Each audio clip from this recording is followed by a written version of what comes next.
Good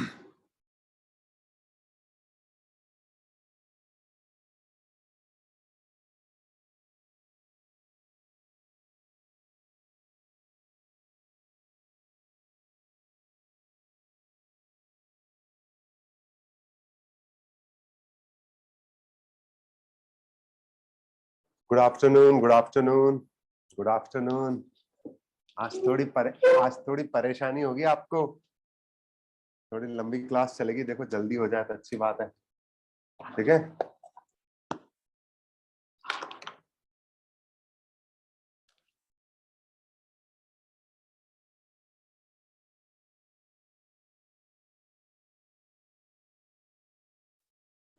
कल कहाँ तक पढ़ा था अपन ने?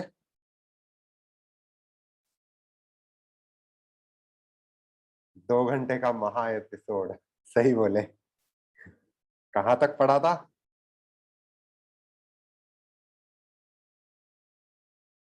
हाँ, रेडियस पे, एरोडिसिटी ऑफ एटॉमिक रेडियस। ठीक है। आज हम लोग उस वाले पार्ट को कंप्लीट करेंगे। ठीक है।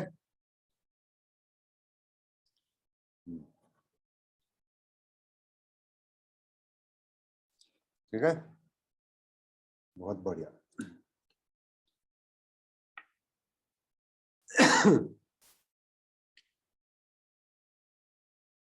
आप लोगों के दोस्त तो जो नहीं आए हो उनको इन्फॉर्म कर दो यार, आ जाओ सबके सब। ठीक है।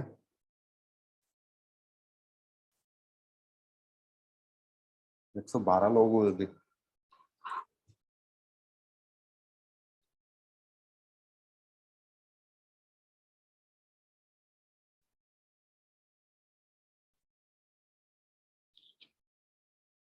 स्टार्ट करें क्या? आपको ब्रॉडकास्ट पे मैसेज मिल गया था ना?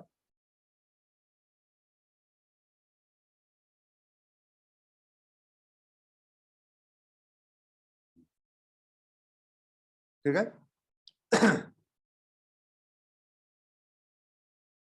ठीक है।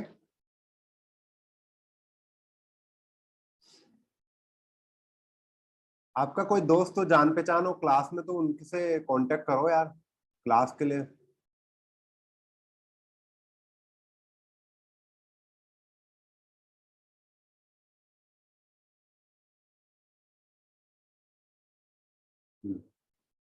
चलो ठीक है, हम लोग स्टार्ट करते हैं। कल हम लोगों ने लिथियम और मतलब alkali metal, alkaline earth metal का लर्न कर लिया था। ठीक है। Very good. ठीक है, आ गया है, बहुत अच्छी बात है। अब कल हम लोगों ने अल्कली मेटल और अल्कलाइन अर्थ मेटल वाला पार्ट लर्न कर लिया था। Today we are going to learn with the exception. ठीक है।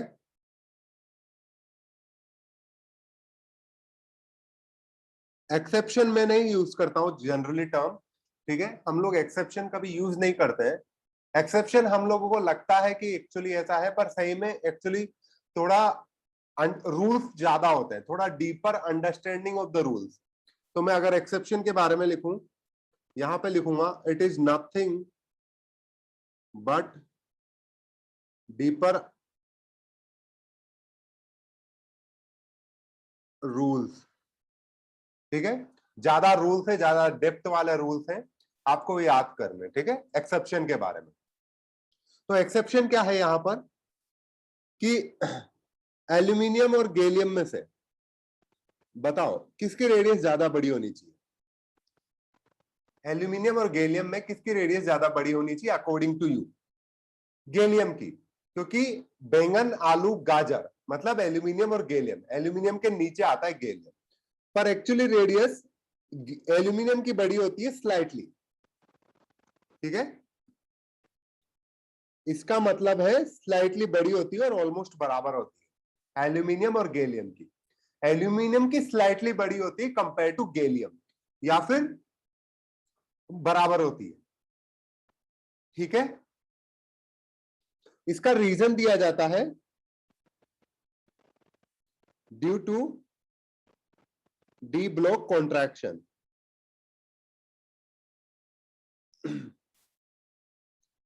आपने डी ब्लॉक कॉन्ट्रैक्शन नाम सुना है?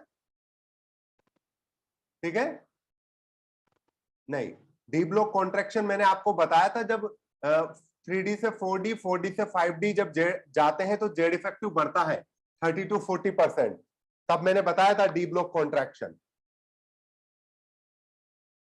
वहां पर।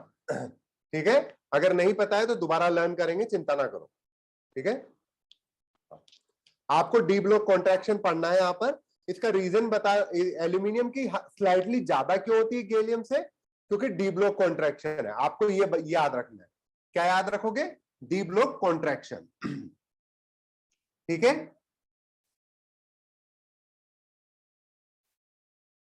ठीक है।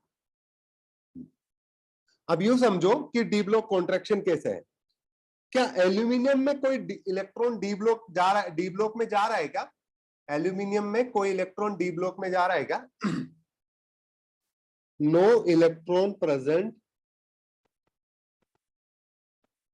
इन डी ब्लॉक। क्या यहां पर गैलियम में कोई इलेक्ट्रॉन जा रहा है क्या डी ब्लॉक में? Yes, 10 electrons present in D block. D subshell लिखो, ब्लॉक मत लिखो। और यहां पर इसे डी ब्लॉक कॉन्ट्रैक्शन मत लिखो, डी ऑर्बिटल कॉन्ट्रैक्शन लिखो। ठीक है, डी ऑर्बिटल्स।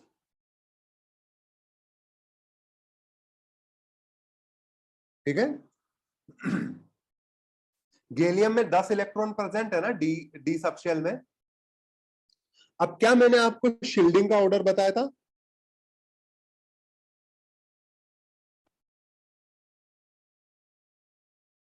यहां पर मैंने शील्डिंग का ऑर्डर बताया था, बताओ क्या होगा? किसकी शील्डिंग ज्यादा अच्छे से होती है? एस की, फिर पी की, फिर डी की, फिर एफ की। S P D F, F की सबसे कम, फिर डी की, फिर पी की, फिर एस की सबसे ज्यादा। ठीक है, मतलब डी की शील्डिंग कम होती है। तो यहां पर लिखो, मैं रीजन बता रहा हूं, due to poor shielding of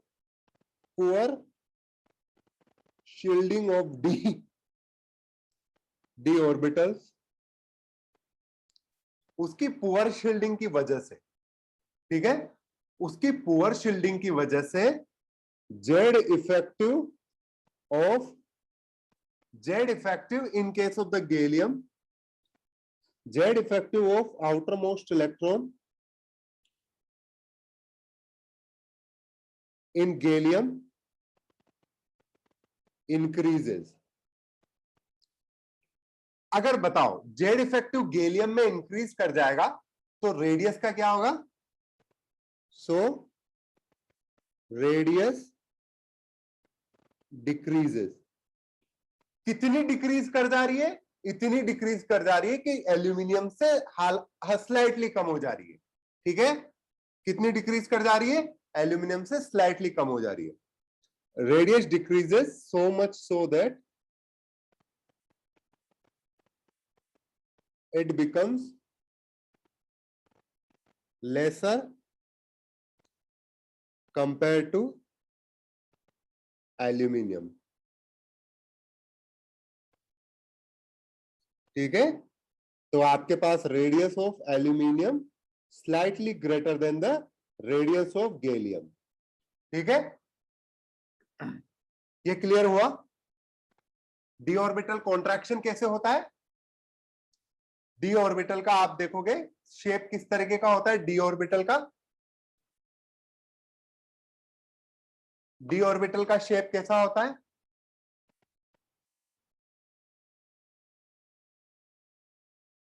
D orbital का जो शेप होता है डबल डंबल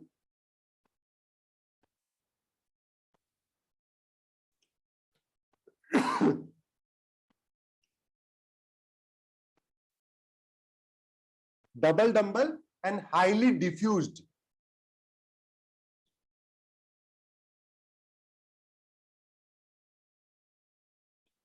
डिफ्यूज्ड है, हाईली डिफ्यूज्ड, या फिर बोल सकते हो मोर डायरेक्शनल।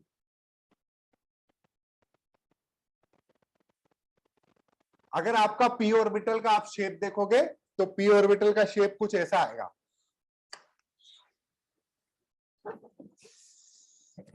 पी ऑर्बिटल का शेप आपका कुछ ऐसा आएगा, ठीक है। पी ऑर्बिटल का शेप कुछ ऐसा देखोगे आप, ऐसा, ठीक है। और इधर की तरफ एक और वो लग जाएगा डंबल शेप, उस डंबल का एक लोब ऐसा होगा, यूं समझो। पर आपको अगर डी ऑर्बिटल देखोगे ना, तो डी ऑर्बिटल इस तरीके से लंबा हो जाता है, ठीक है। 4 डायरेक्शन में होता है ना, इलेक्ट्रॉन डेंसिटी 4 डायरेक्शन में हो जाएगी, तो ये क्या हो जाएगा, डिफ्यूज नेचर का हो जाएगा। किसी एक डायरेक्शन में डिफ्यूज हो गया, दिख रहा है ये, किसी एक डायरेक्शन में। अब ऐसे 4 तरफ होंगे तो वो इलेक्ट्रॉन को अच्छी तरीके से प्रोटेक्ट नहीं कर पाते, समझे।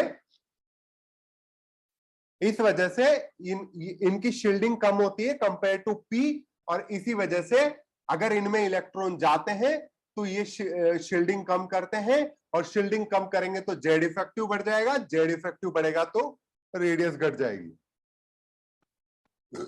ठीक है। समझे कि नहीं? हाँ, सारे डिफ्यूज होते हैं। आपको क्या याद रखना है, due to poor shielding of the D orbital Z effective increases, लिख दिया आपने, due to poor shielding of the D orbital Z effective increases.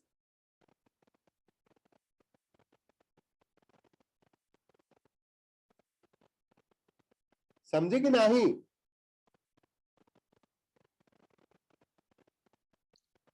बस ये वाला पॉइंट इंपॉर्टेंट है, बस आपको ये ध्यान रखना है कि ड्यू टू प्योर शील्डिंग, ठीक है, ड्यू टू पुअर शील्डिंग, ठीक है। अब इसके बाद दूसरा एक्सेप्शन है, जो रेडियस ऑफ इंडियम है वो स्लाइटली लेसर होती है compare to radius of the thallium, ठीक है। Radius of the indium slightly less होती है compare to radius of the thallium. यहां पर क्या होता है, due to presence of electrons in F subshell.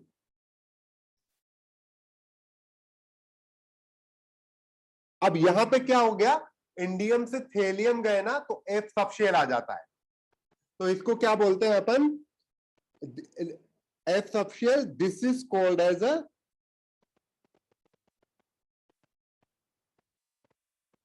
Lanthanide contractions.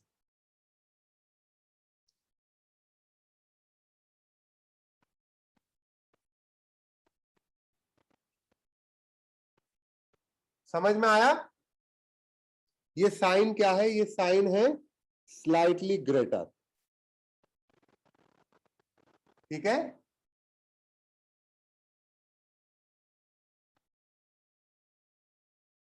अब इसको मैं अगर ग्राफ, ये लिख लिया सबने, अब इसको ग्राफिकली मैं बताऊं,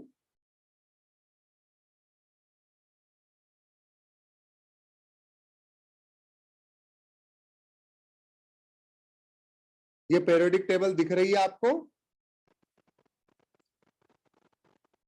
ठीक है। अब यहां पर आपका, यहां पर क्या स्टार्ट होता है आपको पता होगा,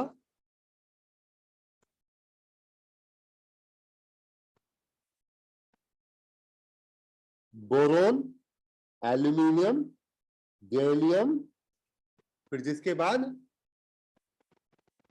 इंडियम, थेलियम, ठीक है। इसके बाद भी कुछ आएगा, तो ये समझो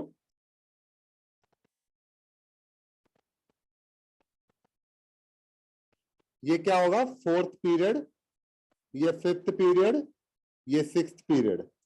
तो बताओ, और ये ऊपर वाला थर्ड पीरियड।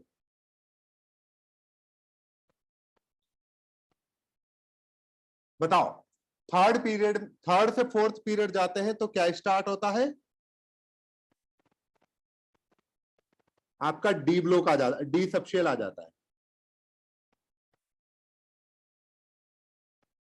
ठीक है। और आप जाते हो फिफ्थ से सिक्स्थ पीरियड जाते हो तो आपका क्या स्टार्ट हो जाता है, एक सबशेल स्टार्ट हो जाता है। समझे कि नहीं?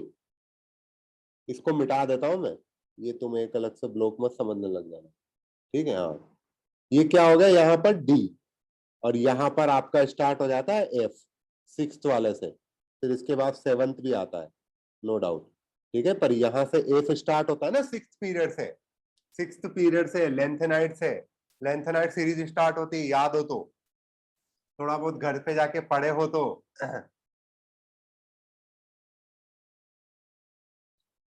ठीक है, तो ये समझ रहे हो डी ऑर्बिटल और एफ ऑर्बिटल का किस तरीके से कॉन्ट्रैक्शन हो रहा है, ठीक है।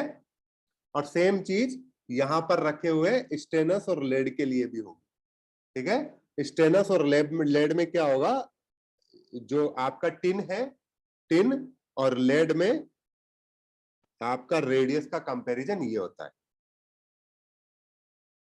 ठीक है। हालांकि लेड की ही ज्यादा होनी चाहिए थी, देखो इंडियम और थेलियम और स्टेनस और लेड में, ये देखो टिन और लेड में, ये देखो कि इस लेड की ही ज्यादा होनी चाहिए थी, इधर थेलियम की ही ज्यादा होनी चाहिए थी, समझो बेटा। एफ पांच फिफ्थ पीरियड से स्टार्ट नहीं होता, सिक्स्थ पीरियड से स्टार्ट होता है, ठीक है। देखो बेटा, हाँ यहाँ पर देखो दोनों जगह पर लेड और थेलियम ही नीचे है, तो इन्हीं की ज्यादा होनी चाहिए थी। पर आप एक्सेप्शन यहां पर इनके ज्यादा होने में नहीं है, एक्सेप्शन इनकी इतनी ज्यादा नहीं है, इसमें है। समझेगी नहीं, एक्सेप्शन इस बात का है कि इनका स्लाइटली ज्यादा है। तो आपका नेट एटॉमिक रेडियस का ऑर्डर क्या होता है, एटॉमिक रेडियस का ऑर्डर क्या होगा, थेलियम से इंडियम, फिर एल्यूमिनियम, गैलियम स्लाइटली छोटा, फिर बोरोन, ठीक है। फिर दूसरे वाले ग्रुप में देखोगे, कहे, सीता, जी, ठीक है, सुनो, और यहां पर प्रभु। दोनों समझ में आया, थोड़ा बड़ा कर देता हूं इसे लिखने में, ठीक है। चीजें क्लियर हुई। बाकी ग्रुप में ऐसा नहीं होता है, क्योंकि बाकी ग्रुप में अगर आप यहां से यहां तक होता है, इसके बाद ये इफेक्ट जो आपका एफ ऑर्बिटल या फिर डी ऑर्बिटल कॉन्ट्रैक्शन है वो यह नहीं शो करता है, समझे। एफ यहां लिख सकते हो, डीएनएफ ऑर्बिटल कॉन्ट्रैक्शन, नोट बना के लिख सकते हो, D and F orbital contraction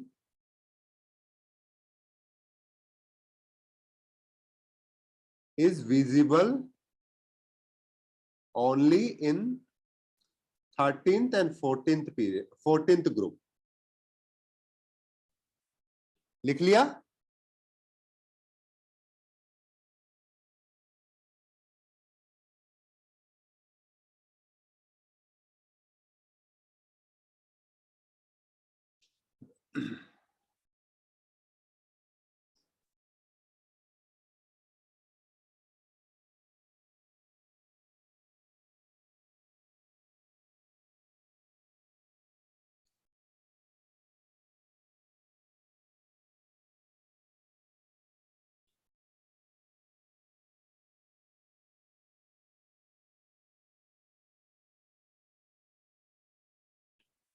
ठीक है, वेरी गुड।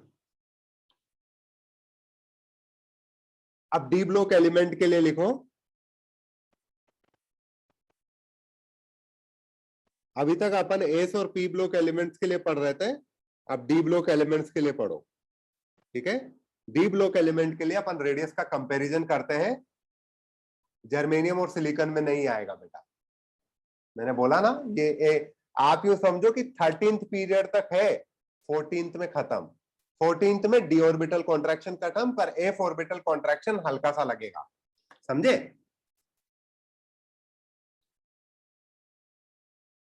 हाँ, तो आप देखोगे डी ब्लॉक में, तो डी ब्लॉक में अपन ये चीज जानते हैं, इन अ ग्रुप, आप जानते हो फोर्थ पीरियड जहां पर 3D ऑर्बिटल्स होते हैं, फिफ्थ पीरियड जहां पर 4D ऑर्बिटल्स होते हैं, ओके, एंड सिक्स्थ पीरियड जहां पर 5d ऑर्बिटल्स होते हैं। समझे कि नहीं? लिखो लिखो, जल्दी लिखो, जल्दी लिखो।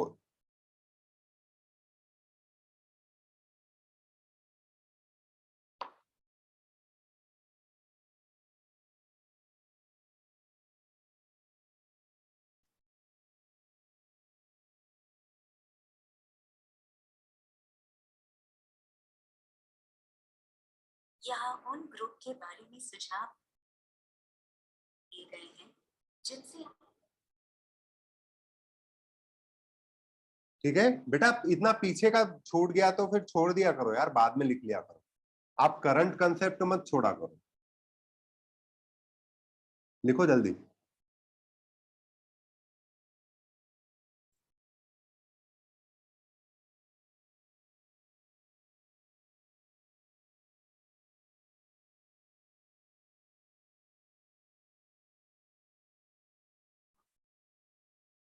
अब मैं बता रहा हूं, ठीक है।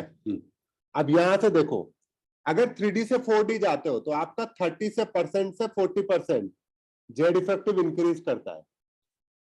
ठीक है। 4D से 5D जा रहे हो तो क्यों? 30% से 40% तक आपका जेड इफेक्टिव इंक्रीज करता है। ठीक है। हाँ, ये याद रखना है आपको, इसमें यही होता है। ठीक है। तो अब मुझे बताओ, आपका रेडियस का ऑर्डर क्या होगा? ठीक है। रेडियस का ऑर्डर क्या होता है कि फोर्थ से फिफ्थ पीरियड में तो इंक्रीज करती है, बट फिफ्थ से, सॉरी, फोर्थ से फिफ्थ पीरियड में इंक्रीज करती है, पर फिफ्थ से सिक्स्थ पीरियड तक ऑलमोस्ट सेम रहती है। ठीक है। ठीक है। फोर्थ से फिफ्थ पीरियड तक कांस्टेंट रहती है, फिफ्थ से सिक्स्थ पीरियड में स्लाइटली बराबर हो जाती है। फोर्थ से फिफ्थ इंक्रीज करेगी, फिफ्थ से सिक्स्थ में स्लाइटली बराबर हो जाती है। ठीक है। ये याद रखना है ना? इसका रीजन होता है due to lanthanide contraction.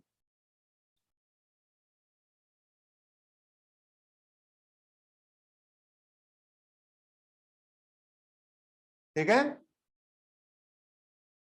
Seventh में नहीं देखते बेटा अपन। ठीक है, सेवंथ में नहीं। अब इसका अपन पैटर्न लर्न करना होता है ना अपने को, इसका पैटर्न। तो हम लोग किस तरीके से लर्न करते हैं इन अ पीरियड? अगर आपको ये याद करनी हो कि रेडियस किस किस तरह की होती है, तो आपको एक ग्राफ याद करना पड़ेगा। समझो, ये ग्राफ याद करना पड़ेगा। ये ग्राफ किस चीज का है? एटॉमिक नंबर एक्स एक्सिस पर, ठीक है, और जेड एक्सिस पर रेडियस है। तो आपको याद करना पड़ेगा यहां पर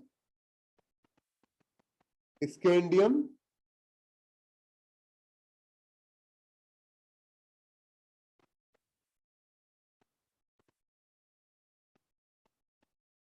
अभी मैं बना लूं पहले फिर बनाना।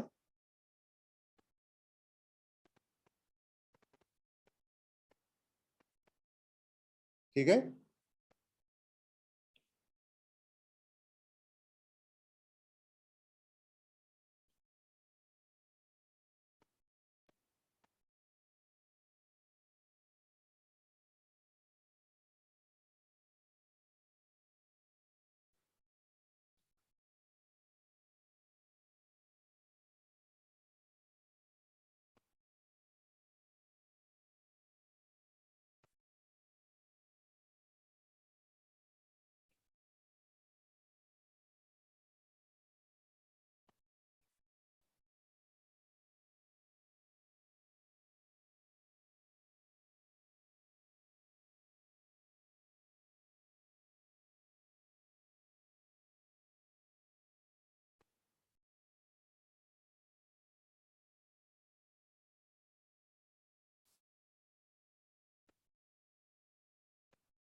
तीनों अलग अलग कलर में, ठीक है, इनको बनाओ।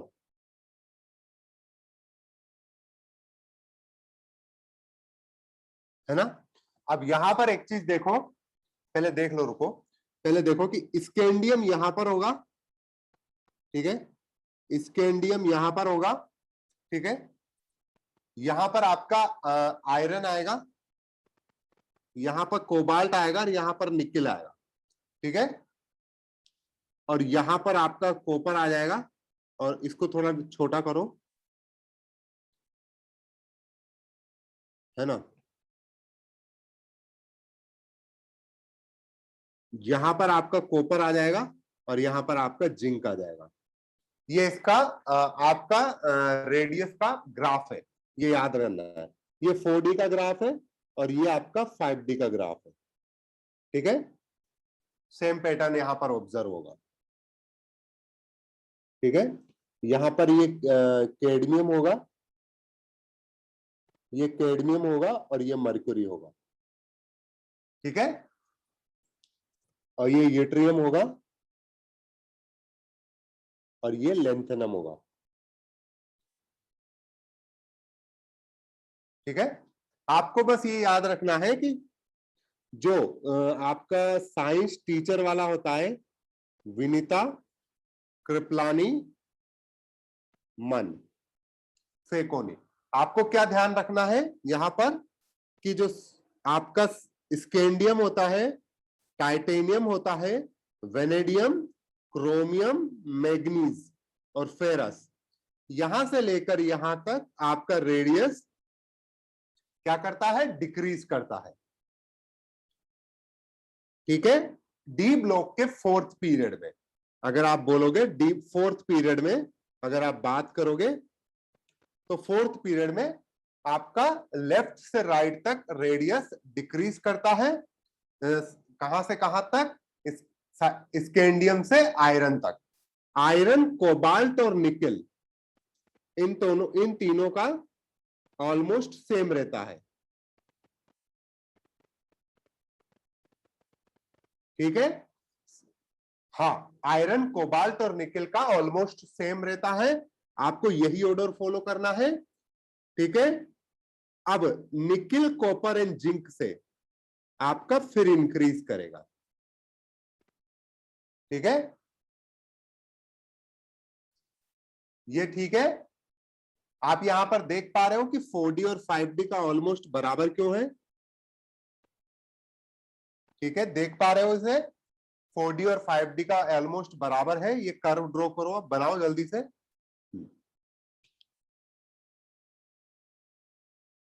हाँ, जिंक का स्कैंडियम से छोटा है, जिंक का साइज स्कैंडियम से छोटा है, कैडमियम का साइज जेट्रियम से छोटा है, और जो मर्क्यूरी का साइज है वो लेंथेनम से छोटा है।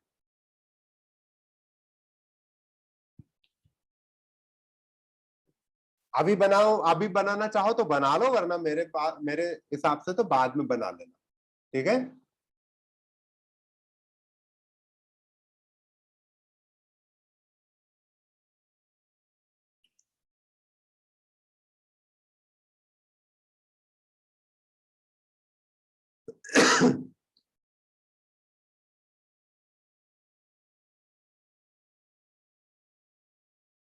बना लिया सबने?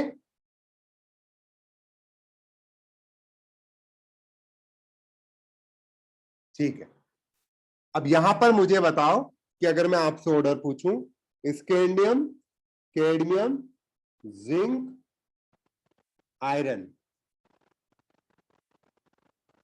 बताइए ऑर्डर क्या होगा, order of the radius, arrange, ऐसे करो, मैं यहां पर लिख के देता हूं, अरेंज द फॉलोइंग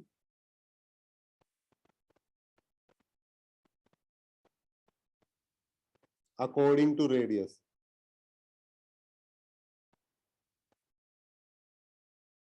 बताओ, स्कैंडियम, कैडमियम, जिंक, आयरन, बताओ, तुक्के ना लगाओ यार। शिव अर्पित वर्धान, वेरी गुड बेटा, बहुत सही, बहुत सही। गलत, अरेंज कर दो। अगर मैं इसका नंबर 1 दूं आपको, इसका 2 दूं, इसको 3 दूं, इसको 4 दूं, तो बताओ सबसे ज्यादा क्या होगा इंक्रीजिंग ऑर्डर में?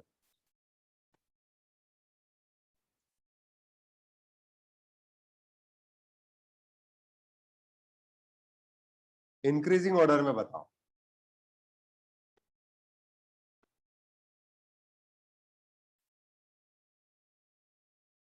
इंक्रीजिंग ऑर्डर में देखोगे तो आयरन सबसे पहले, फिर आएगा जिंक, फिर स्कैंडियम, फिर कैडमियम। स्कैंडियम और कैडमियम में कौन ज्यादा होगा? कैडमियम।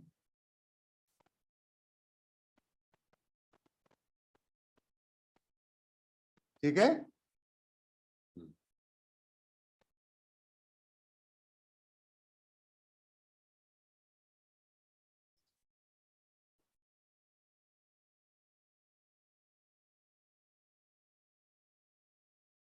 समझ में आया ये चीज?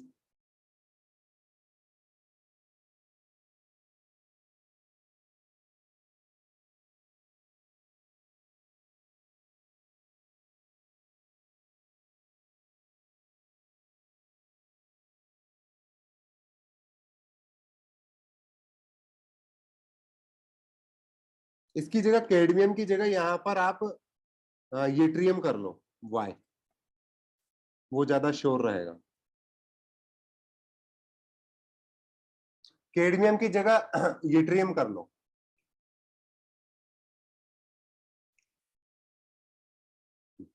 देखो, आपको स्कैंडियम, जिंक और आयरन में बताओ, जिंक और आयरन में कौन बड़ा होगा? बताओ। जिंक, ये ग्राफ से पता चल रहा है आपको। और जिंक और स्कैंडियम में कौन बड़ा होगा? स्कैंडियम बड़ा होगा। स्कैंडियम और येट्रियम में कौन बड़ा होगा? येट्रियम। पता चल गया अब बताइए, अगर मैं आपसे पूछूं इनकी रेडियस का कंपैरिजन करो तो क्या होगा? ऑलमोस्ट बराबर। ऐसे ऑलमोस्ट बराबर के साइन लगा दो। ठीक है। अगर मैं आपसे बात करूं chromium, iron and cobalt, radius comparison करो, बताओ।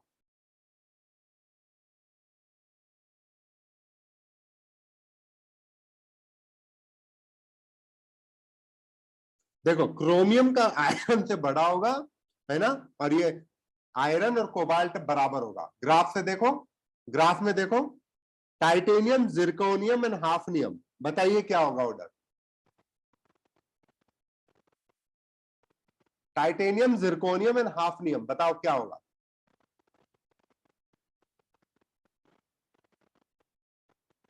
देखो, टाइटेनियम से बड़ा होगा जिरकोनियम, और जिरकोनियम और हाफनियम ऑलमोस्ट बराबर के बराबर होंगे। ठीक है। हाँ, अब मैं बताऊं, ये इसका बताओ, copper, argentum, Oram, copper, silver, gold, बताइए सबसे ज्यादा किसका होगा? सबसे ज्यादा रेडियस किसका होगा? गोल्ड का। और गोल्ड के ऑलमोस्ट बराबर होगा सिल्वर का, और सिल्वर का कॉपर से बड़ा होगा।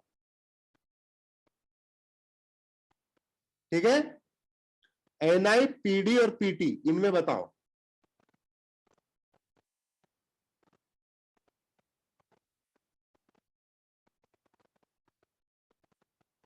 ग्राफ से देखो, कंसेप्ट बताया था मैंने। अच्छा, ये क्यों होगा? सिल्वर और गोल्ड का बराबर क्यों होगा? सॉरी, सिल्वर और गोल्ड का बराबर क्यों होगा? हाँ, एक 4D है और एक 5D है। 4D का 5D का हमेशा बराबर होता है लगभग। सुमित कुमार, अभी तो पढ़ाया बेटा मैंने ये वाली चीज, ए ब्लॉक एलिमेंट की पुअर शील्डिंग की वजह से। ये कंसेप्ट नहीं याद किया क्या आपने? अभी तो पढ़ाया है बेटा, कहाँ ध्यान है आपका?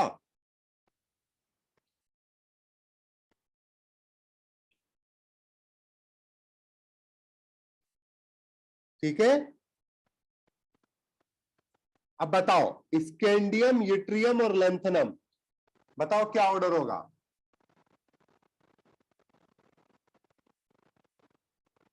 बेटा पीडी और पीटी में ऑलमोस्ट बराबर होता है, शिवरप्रीत। हाँ, यहां पर लेंथनम का ऑर्डर यूट्रियम से ज्यादा होगा। यहां पर लेंथनम का ऑर्डर आपको यूट्रियम से ज्यादा होगा। यहां पर ये देखना है। लेंथेनियम का रेडियस का ऑर्डर यूट्रियम से ज्यादा होगा? नहीं, सेम नहीं होगा, because D orbital shielding has not been started yet. या नहीं, D orbital, F orbital shielding, F orbital shielding has not been started yet. क्या एक एक इलेक्ट्रॉन आने से शील्डिंग स्टार्ट हो जाती है क्या? फेसबुक पर जुड़ सकते हैं। क्या एक एक इलेक्ट्रॉन आने से शील्डिंग स्टार्ट हो जाती है क्या? 2 इलेक्ट्रॉन होने चाहिए। 2 इलेक्ट्रॉन होते हैं जब एक उस वाले इलेक्ट्रॉन पर जो दूसरा इलेक्ट्रॉन है वो शील्डिंग स्टार्ट करता है। आपने नहीं पढ़ा था क्या? जब अपन पोटेशियम का ले रहे थे 4s1, तो इसके 0 इंटू 0.35 लिखते थे इसके लिए, क्योंकि इसमें दूसरा है ही नहीं, दूसरा इलेक्ट्रॉन नहीं है।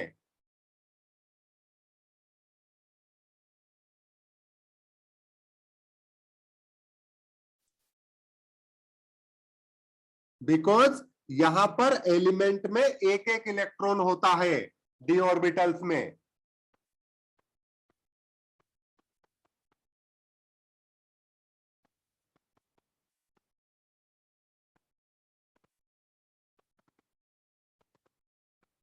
हाँ, लिफ्ट वाली एग्जांपल से समझाया था। अगर लिफ्ट में आप अकेले हो तो क्या कोई दूसरा आपको देख सकता है, आपको हर्ट कर सकता है? नहीं, दूसरा आदमी प्रेजेंट होगा तब आपको कुछ पुश करेगा या इधर करेगा वो। अगर अकेले हो तो अकेले एक दूसरे को अकेले को पुश थोड़े ना कर सकते हो आप, ठीक है? और वैसे भी तो लेंथनम और यूट्रियम में तो अभी डी ऑर्बिटल में ही इलेक्ट्रॉन है, एफ ऑर्बिटल में तो इलेक्ट्रॉन गए ही नहीं है यहाँ पे।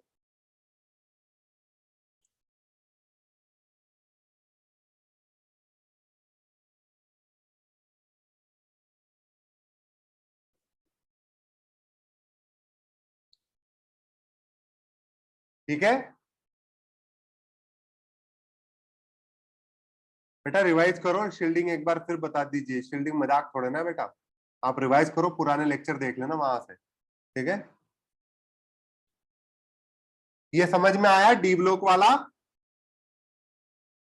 अब हम लोग स्टार्ट करेंगे आयनिक रेडियस का, ठीक है?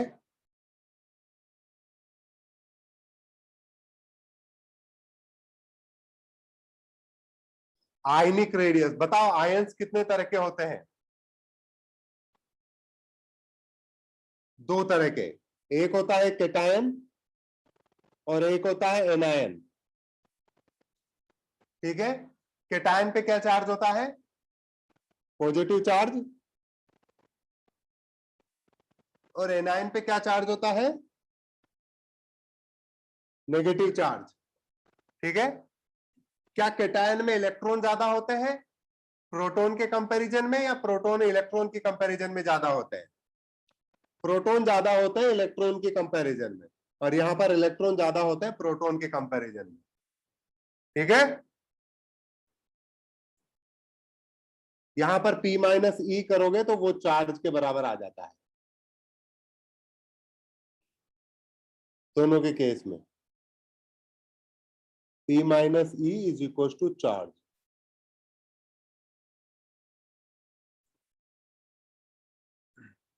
नहीं, आयनिक को मेटालिक नहीं बोलेंगे बेटा, मेटालिक रेडियस अलग होती है, आयनिक रेडियस अलग होती है। मेटालिक रेडियस को क्रिस्टल रेडियस बोला जाता है बेटा, क्रिस्टल रेडियस, ठीक है?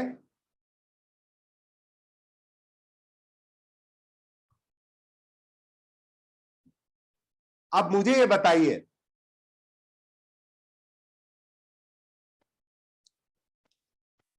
फॉर सेम एटॉमिक नंबर, मैं सिंपल सिंपल से क्वेश्चन करता हूं आपसे, सिंपल सिंपल आंसर करना मुझे। मैं यहां पर दे रखा है एम प्लस, M2+ और M3+। बताओ, जैसे जैसे पॉजिटिव चार्ज इंक्रीज करेगा तो क्या जेड इफेक्टिव बढ़ेगा या घटेगा?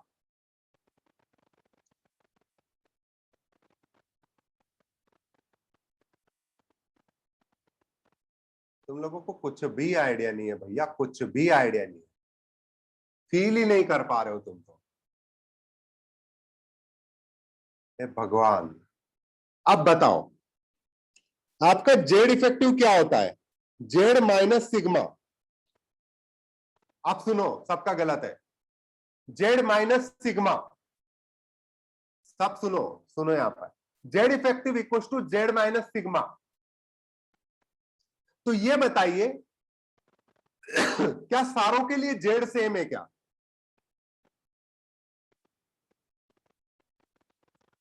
सेम है, क्योंकि सारे के सारे सेम एटम के कैटायन है। सेम एटम के कैटायन है, तो आपने केवल इलेक्ट्रॉन निकाले हैं, प्रोटॉन नहीं निकाले। प्रोटॉन निकाल भी नहीं सकते अपन। तो जेड सेम है। सिग्मा क्या हो रहा है? एस सिग्मा क्या होगा? डिक्रीज करेगा, because as number of electrons decreases, sigma decreases. Mathematically आपने कैलकुलेट किया होगा, जब नंबर ऑफ इलेक्ट्रॉन डिक्रीज करेंगे left to right, number of electron decrease करेंगे क्योंकि चार्ज पॉजिटिव होता जा रहा है, आपने इलेक्ट्रॉन निकालते जा रहे हो, तो जेड इफेक्टिव आपका सिग्मा डिक्रीज करेगा, तो जेड इफेक्टिव क्या हो जाएगा?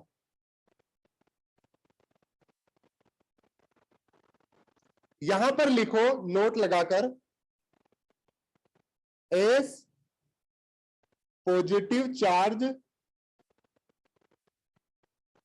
On same atom cation increases, positive charge on the same atom cation increases, Z effective increases। क्यों? सोचो, ऐसे फील करो, अगर बाहर वाले इलेक्ट्रॉन निकालते गए तो अंदर वाले इलेक्ट्रॉन के लिए जेड इफेक्टिव निकालोगे आप, तो उनके लिए तो ज्यादा हो गया ना।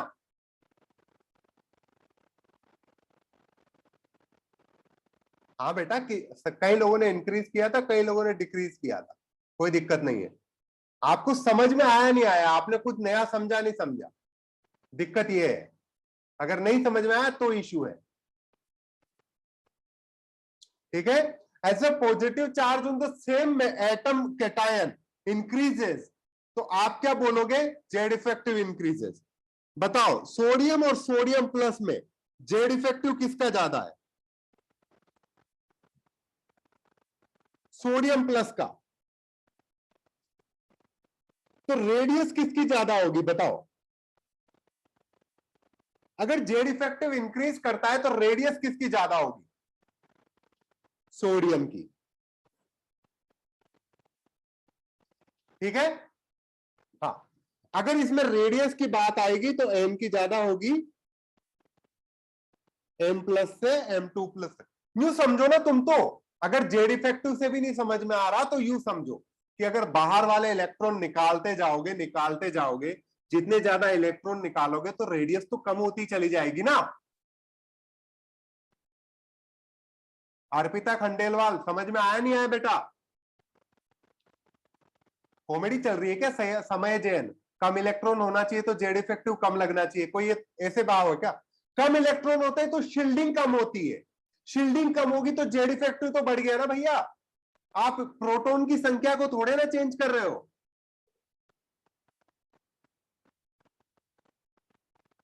अब बताओ,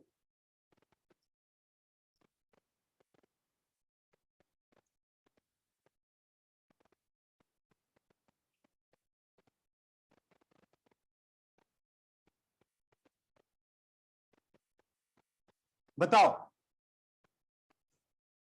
रेडियस का ऑर्डर बताओ यहां पर। सबसे ज्यादा रेडियस किसकी होगी? Very good. जितनी ज्यादा बाहर के इलेक्ट्रॉन निकालते चले जाओगे, रेडियस उतनी ही डिक्रीज करती चली जाएगी। खत्म बात, ठीक है। अब बताइए,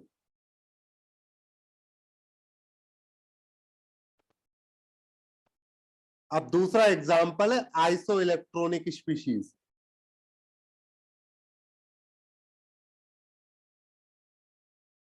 आइसो इलेक्ट्रॉनिक स्पीशीज, बताओ आइसो इलेक्ट्रॉनिक स्पीशीज में Z equal to Z effective is equal to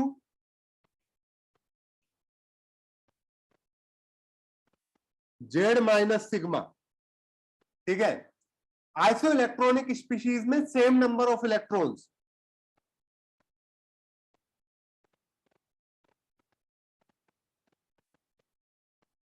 तो सेम नंबर ऑफ इलेक्ट्रॉन से तो क्या बताओ बेटा, सिग्मा सेम होगा या नहीं? आइसो इलेक्ट्रॉनिक स्पीशीज के लिए सिग्मा सेम होगा या नहीं?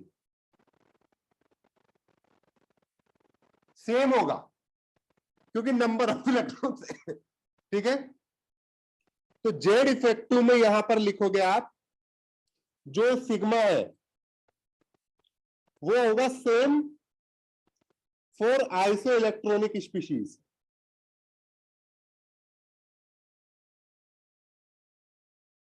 तो अगर सिग्मा सेम है तो क्या जेड के बारे में आप क्या जेड, अगर जेड इंक्रीज करता है तो क्या जेड इफेक्टिव डिक्रीज करेगा कि इंक्रीज करेगा? इंक्रीज करेगा। अगर मैं आपको एग्जाम्पल दूं, यहां पर एग्जाम्पल में ये देता हूं C4 minus N3 minus O2 minus F minus and neon. बताओ किसका रेडियस सबसे ज्यादा होगा?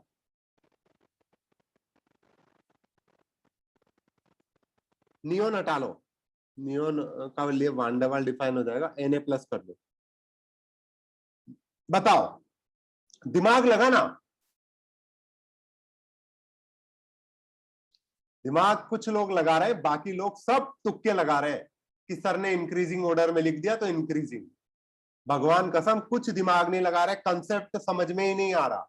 मैंने ऊपर क्या लिखा हुआ है वो यूज करो, Z effective equal to Z minus sigma.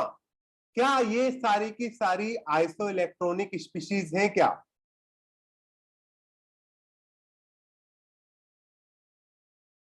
क्या आइसो इलेक्ट्रॉनिक स्पीशीज में सिग्मा क्या आइसो इलेक्ट्रॉनिक स्पीशीज में सिग्मा सेम रहेगा क्या? क्या जेड भी सेम रहेगा क्या? कतई नहीं, जेड अलग अलग है। कार्बन का जेड 6 है, नाइट्रोजन का 7 है, ऑक्सीजन का 8 है, फ्लोरीन का 9 है, सोडियम का 11 है। तो जेड इंक्रीज करेगा तो जेड इफेक्टिव इंक्रीज करेगा डिक्रीज करेगा? जेड इंक्रीज करेगा तो जेड इफेक्टिव भी इंक्रीज करेगा। अगर जेड इफेक्टिव इंक्रीज करता है तो रेडियस के बारे में क्या बोलोगे?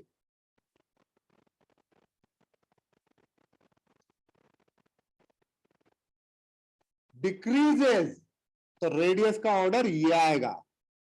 कार्बन 4 माइनस की रेडियस, ठीक है, कार्बन 4 माइनस की रेडियस सबसे ज्यादा होगी, समझे?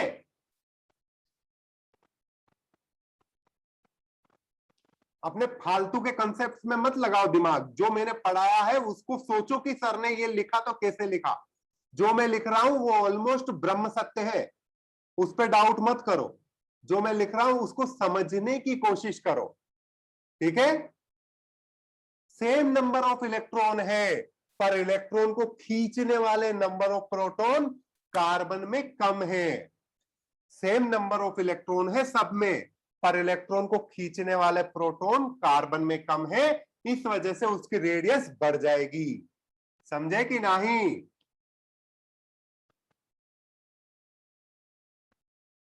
हाँ सुमित कुमार, जेड इफेक्टिव कम है C4 माइनस में, इसी वजह से तो रेडियस ज्यादा है।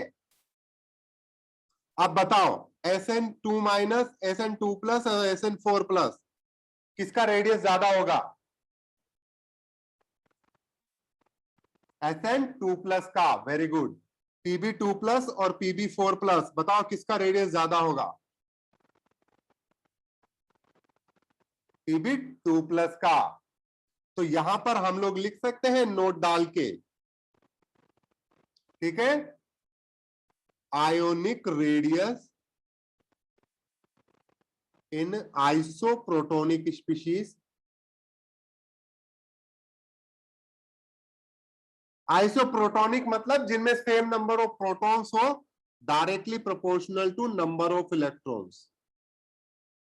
अगर नंबर ऑफ इलेक्ट्रॉन्स बढ़ेंगे तो आपका आयनिक रेडियस बढ़ेगा।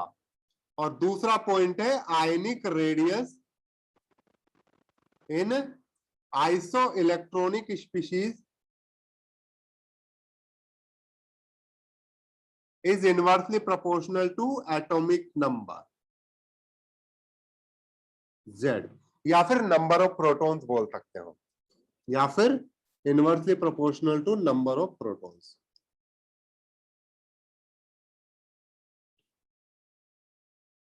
समझ गए? ये दोनों चीजें समझे कि नहीं?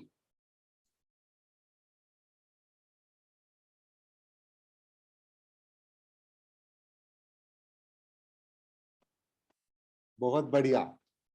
ठीक है, अब मुझे कंपैरिजन करके दिखाओ।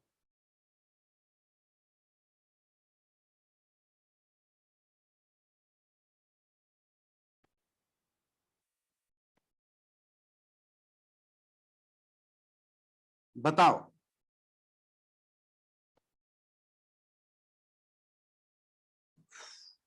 बताओ, एटॉमिक रेडियस का ऑर्डर लिखो। N3 माइनस सबसे ज्यादा, ठीक है, उसके बाद क्या आएगा? बताओ। N3 माइनस के बाद N2 माइनस, फिर उसके बाद N माइनस, उसके बाद नाइट्रोजन, फिर उसके बाद नंबर ऑफ इलेक्ट्रॉन्स के कंपैरिजन पे अपन देखते जा रहे हैं।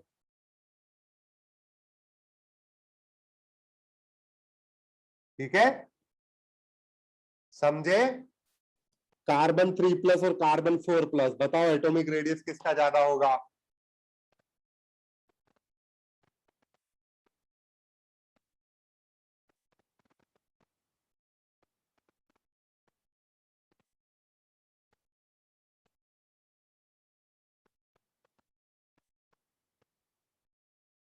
ठीक है, oxygen, oxygen minus, oxygen 2 minus, बताओ किसका ज्यादा होगा?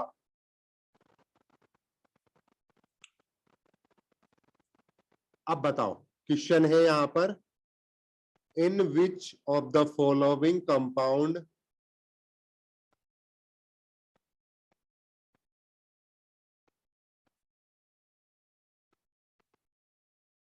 Central atom size is largest? बताओ।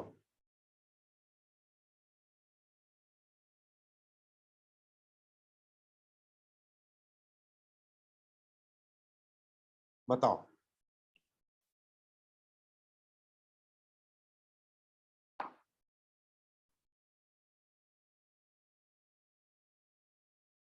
Central atom size is largest. अब आपको क्या करना पड़ेगा?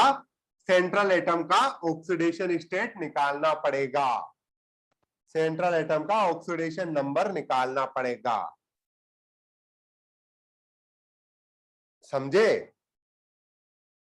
यहां पर देखोगे, यहां पर सेंट्रल एटम का ऑक्सीडेशन नंबर आएगा +7, +6 और यहां पर +4, तो आपके पास ही होगा Mn+।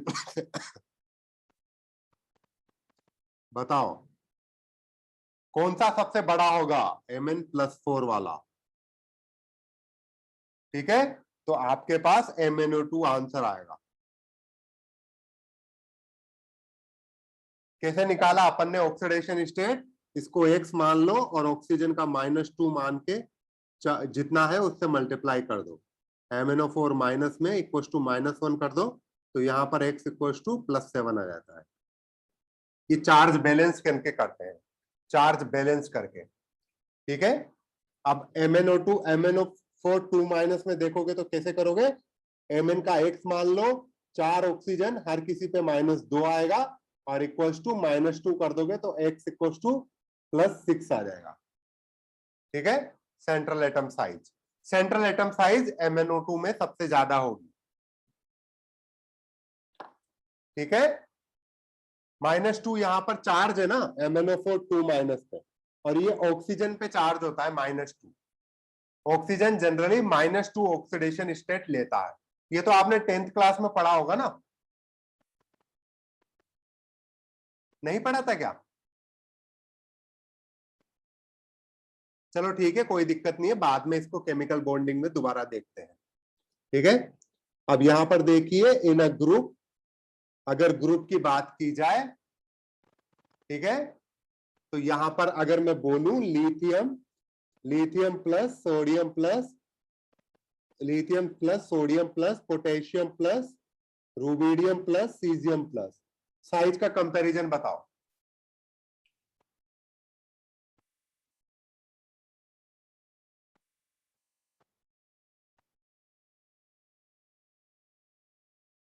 इंक्रीज करेगा। ठीक है, Li प्लस का सबसे कम होगा। ठीक है, अगर मैं यहां पे बात करूं बेरिलियम 2 प्लस, ठीक है, Mg2 plus, calcium 2 plus, barium 2 plus, strontium 2 plus, barium 2 plus, बताओ साइज। इंक्रीज करेगा। ठीक है, अगर यहाँ पे बात करूं fluorine, chlorine, bromine and iodine, size का ऑर्डर क्या होगा? इंक्रीज करेगा। ठीक है, अगर मैं बात करूं O2 minus, H2 minus, Fe2 minus, ठीक है, टेलुरियम 2 माइनस मत लिख लो, टेलुरियम 2 माइनस, तो साइज का ऑर्डर इंक्रीज करेगा। ठीक है, N3 minus, P3 minus, arsenic 3 minus, size increase करेगा। ठीक है,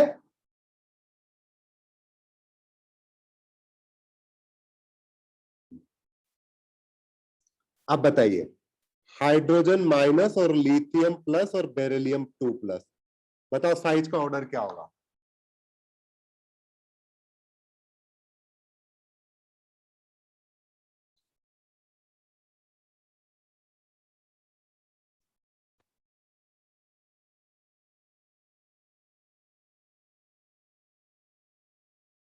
हाँ, लिथियम, लिथियम प्लस और बेरिलियम 2 प्लस, लिथियम प्लस और बेरिलियम 2 प्लस में क्या बोल सकते हो, क्या ये दोनों आइसो इलेक्ट्रॉनिक है? तो आइसो इलेक्ट्रॉनिक में दोनों में से जेड किसका ज्यादा है, लिथियम का कि बेरिलियम का? बेरिलियम का जेड ज्यादा है, तो साइज किसकी ज्यादा होगी? लिथियम की। जिसका जेड ज्यादा, जेड इफेक्टिव ज्यादा। ठीक है, और फिर यहां पर आएगा H माइनस, H माइनस सबसे ज्यादा होगा इनमें। अभी बताता हूं क्यों। ठीक है, ये याद रखो।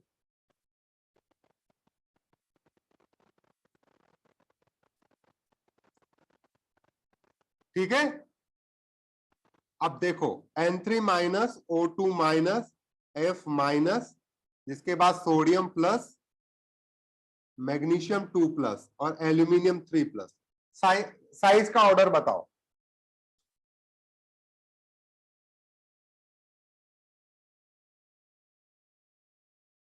साइज का ऑर्डर डिक्रीज करेगा। क्यों? Because they are isoelectronic species.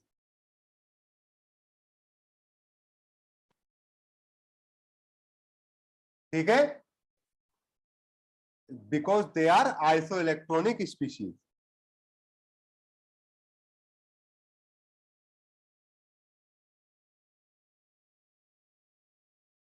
बताओ साइज का ऑर्डर।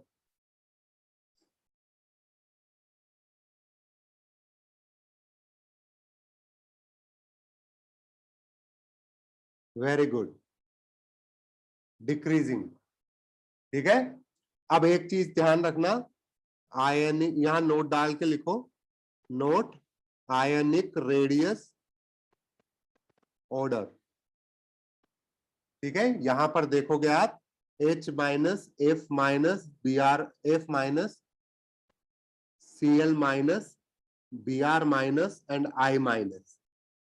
यहां पर अगर आपको याद रखनी, ये चीज याद रखनी है कि F माइनस, Cl माइनस और Br माइनस से ज्यादा H माइनस का ऑर्डर हो जाता है।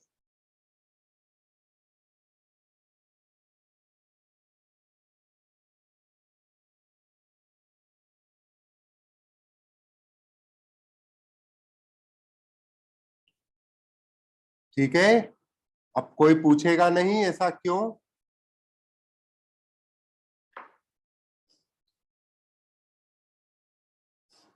क्या इंटरेस्ट ही नहीं है आप लोगों का जानने में? नहीं, यहां पर देखो बेटा कि जो H किया आपने हाइड्रोजन, हाइड्रोजन में नंबर ऑफ इलेक्ट्रॉन्स कितने हैं? 1।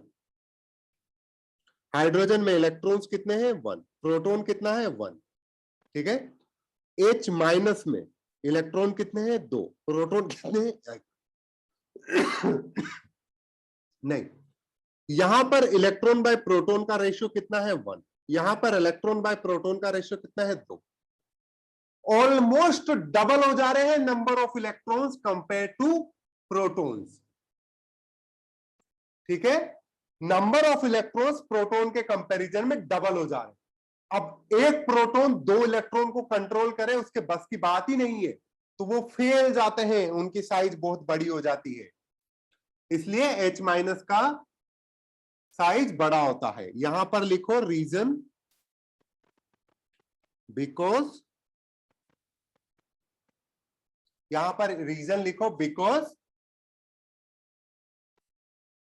Electron proton ratio got almost doubled.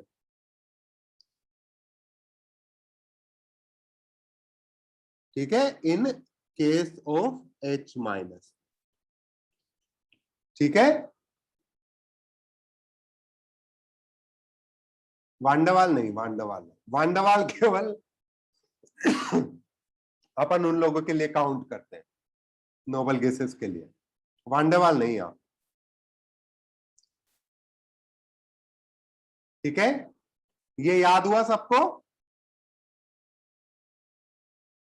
H minus radio active काहे हो जाएगा? हाँ, ठीक है। अब आपको मैं कुछ ऑर्डर लिखा रहा हूं, वो आपको ब्रह्म सत्य मानते हुए याद कर रहे हैं। 4 कैटायन 4 एनायन, मैं आपको कुछ ऑर्डर लिखा रहा हूं, वो आपको याद करने हैं। ठीक है, lithium plus beryllium 2 plus, aluminium 3 plus, magnesium 2 plus, okay, और आपका sodium plus, potassium plus, rubidium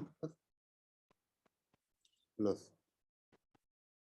calcium 2 plus, strontium 2 plus, barium 2 plus. Iodine minus तब भी सबसे ज्यादा होता है। H माइनस बढ़ता है, बहुत बढ़ता है, और Br माइनस से ज्यादा हो जाएगा, पर फिर भी आयोडीन माइनस से कम ही रहेगा। तो आपको ये रेडियस का ऑर्डर ध्यान रखना है। ठीक है, ये उल्टा कर दिया अपन ने, यहां से ये आएगा, लिथियम से सोडियम की तरफ आएगा। ठीक है, सोडियम से पोटेशियम, पोटेशियम से रूबिडियम प्लस, सीजियम प्लस। ठीक है, और कैल्शियम से यहां पर देखोगे ये यहां जाएगा, ये यहां जाएगा, ये यहां जाएगा। ठीक है, ये ऑर्डर आपको याद रखना है। ठीक है, इंक्रीजिंग ऑर्डर है। ठीक है, फॉर एनायन आपको ध्यान रखना है C4 minus, N3 minus, O2 minus, F minus, Cl minus, Br minus, I minus. ठीक है, O2 माइनस का H2 माइनस, सेलेनियम 2 माइनस। ठीक है, और यहाँ पे फॉस्फोरस 3 माइनस। तो आपको ध्यान रखना है।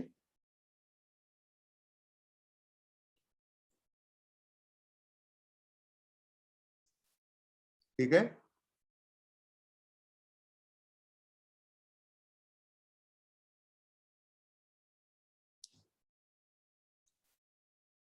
कैसे भी याद रखो, इस चीज को याद रखो।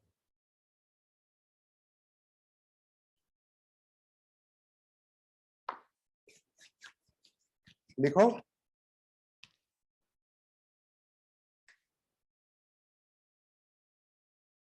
अब मुझे ये बताओ कि अगर मैं आपको क्वेश्चन दूं, लिथियम प्लस, पोटेशियम प्लस और एल्यूमिनियम 3 प्लस, तो बताओ किसका रेडियस सबसे कम होगा?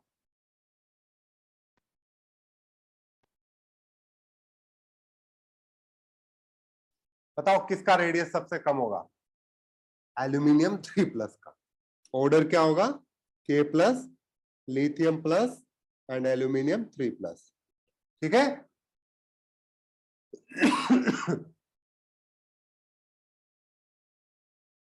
अब मुझे बताओ O2-, F- और Cl- किसका रेडियस सबसे कम होगा?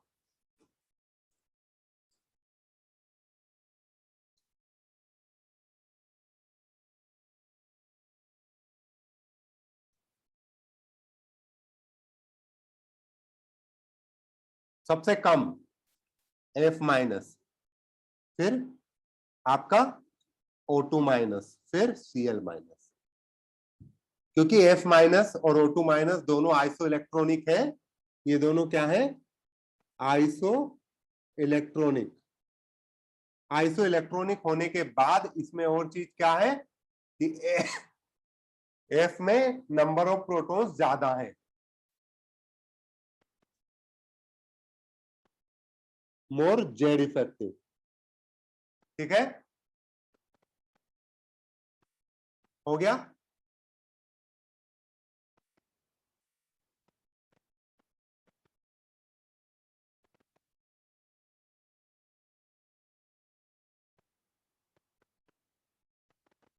हाँ, जिधर की तरफ तीर जा रहा है ना उधर की तरफ इंक्रीमेंट आ रहा है, यूं समझो।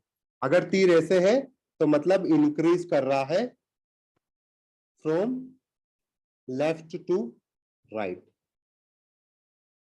यूं समझो। तीर जिधर जा रहा है उधर इंक्रीज कर रहा है, समझे?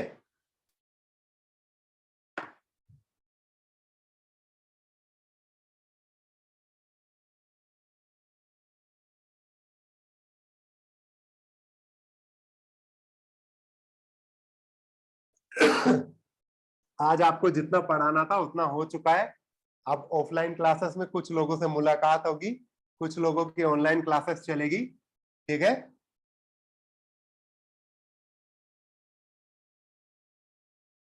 C4 और N3-, बताओ मेरे को C4 और N3- में क्या होगा? बताओ C4 और C4- और N3-, बताओ दोनों में से किसका रेडियस बड़ा होगा? अभी किया है ये सवाल मैंने। अरे सुमित बेटा, आपका उल्टा ही आंसर रहता है क्या? C4-, अभी किया था ना, लेस जेड है, लेस जेड इफेक्टिव।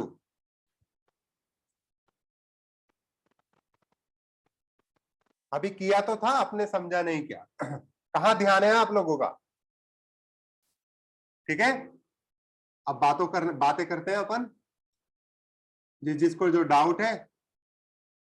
अच्छा, चॉकलेट का हिसाब रख रहे हो क्या? सही है बेटा।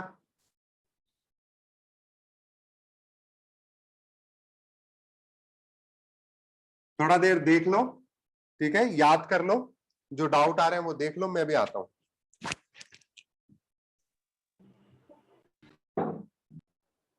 Hello sir.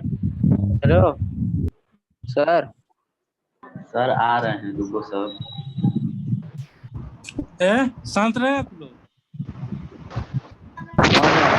कौन बोला भाई शांत रहने? जो सुमित। हाँ अमित बोलो। अमित। हाँ अमित। सचिन। सचिन। अमित। हाँ है सचिन। उन लोगों ने कॉमेडी समझ रखी है क्या क्लास को? बातें करने लग गए। हाँ, क्या मजाक समझ रखा है क्या तुम लोगों ने? बाकी बच्चे कितने डिस्टर्ब होते होंगे जो लोग पढ़ते हैं। आप लोगों को नहीं पढ़ना है तो मत पढ़िए, पर दूसरों को तो डिस्टर्ब मत कीजिए।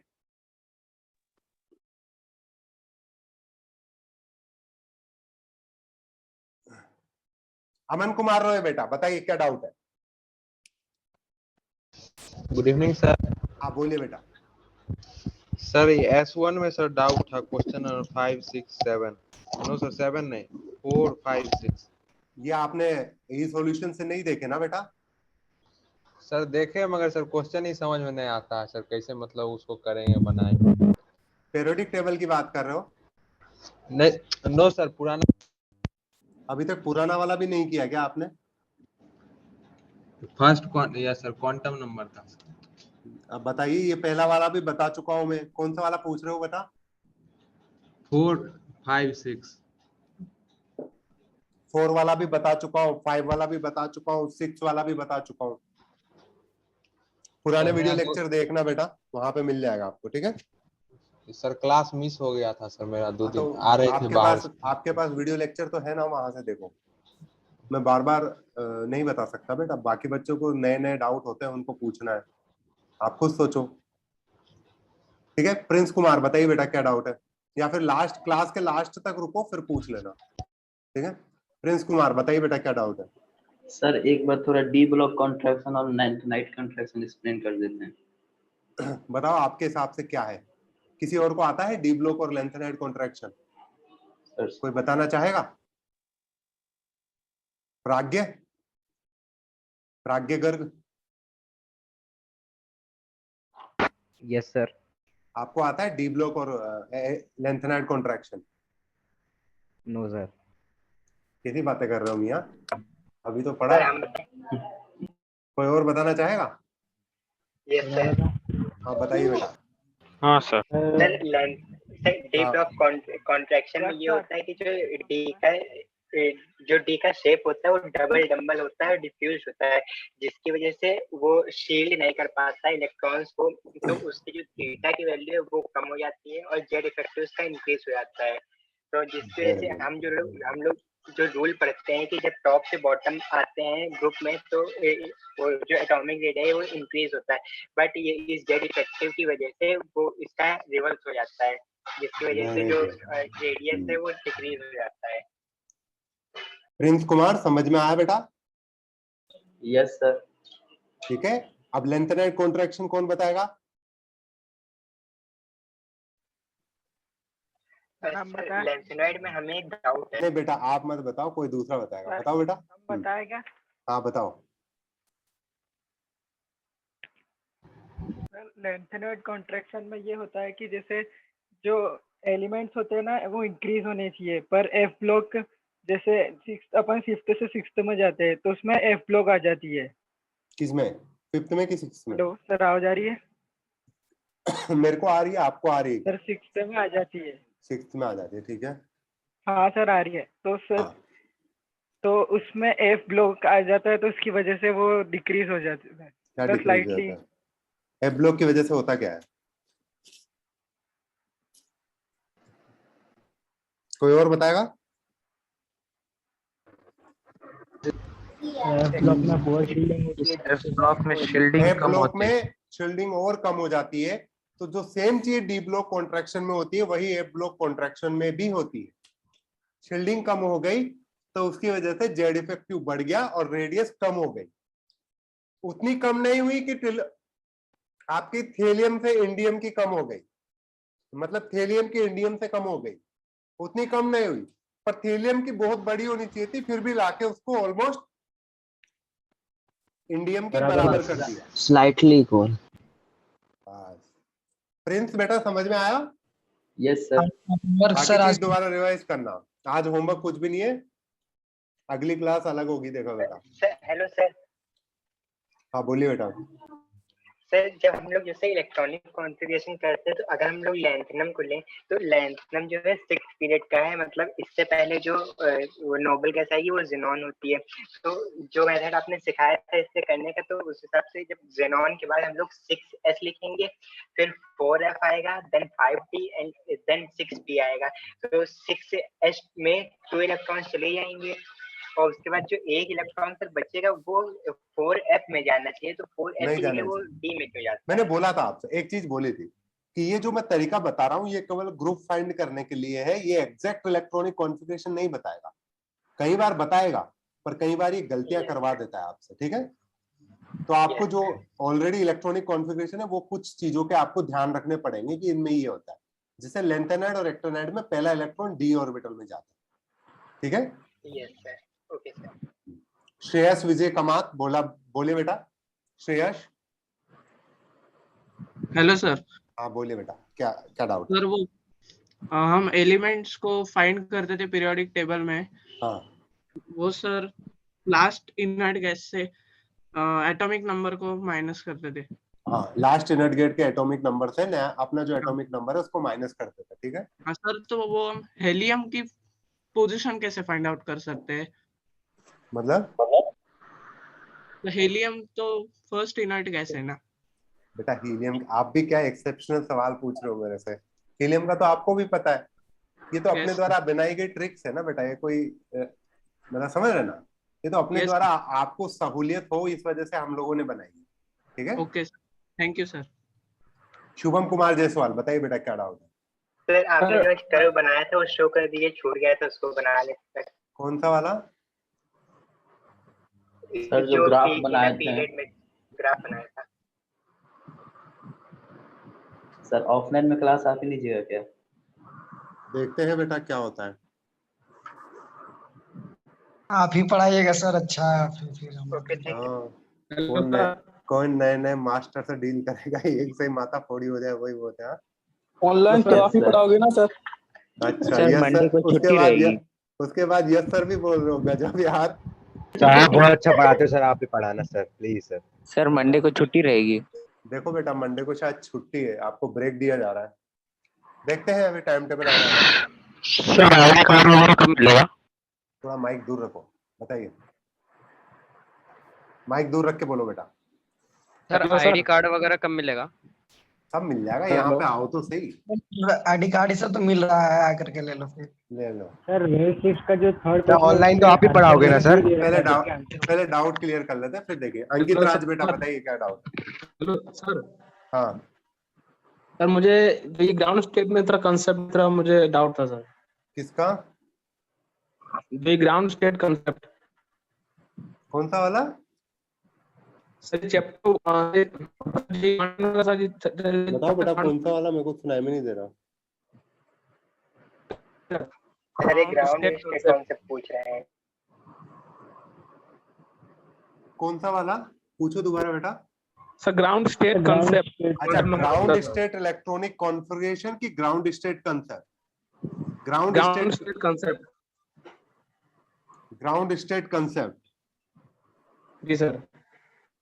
अच्छा, आप कहाँ पर हो अभी, कहाँ पर हो, कौन से फ्लोर पे बैठे हुए हो?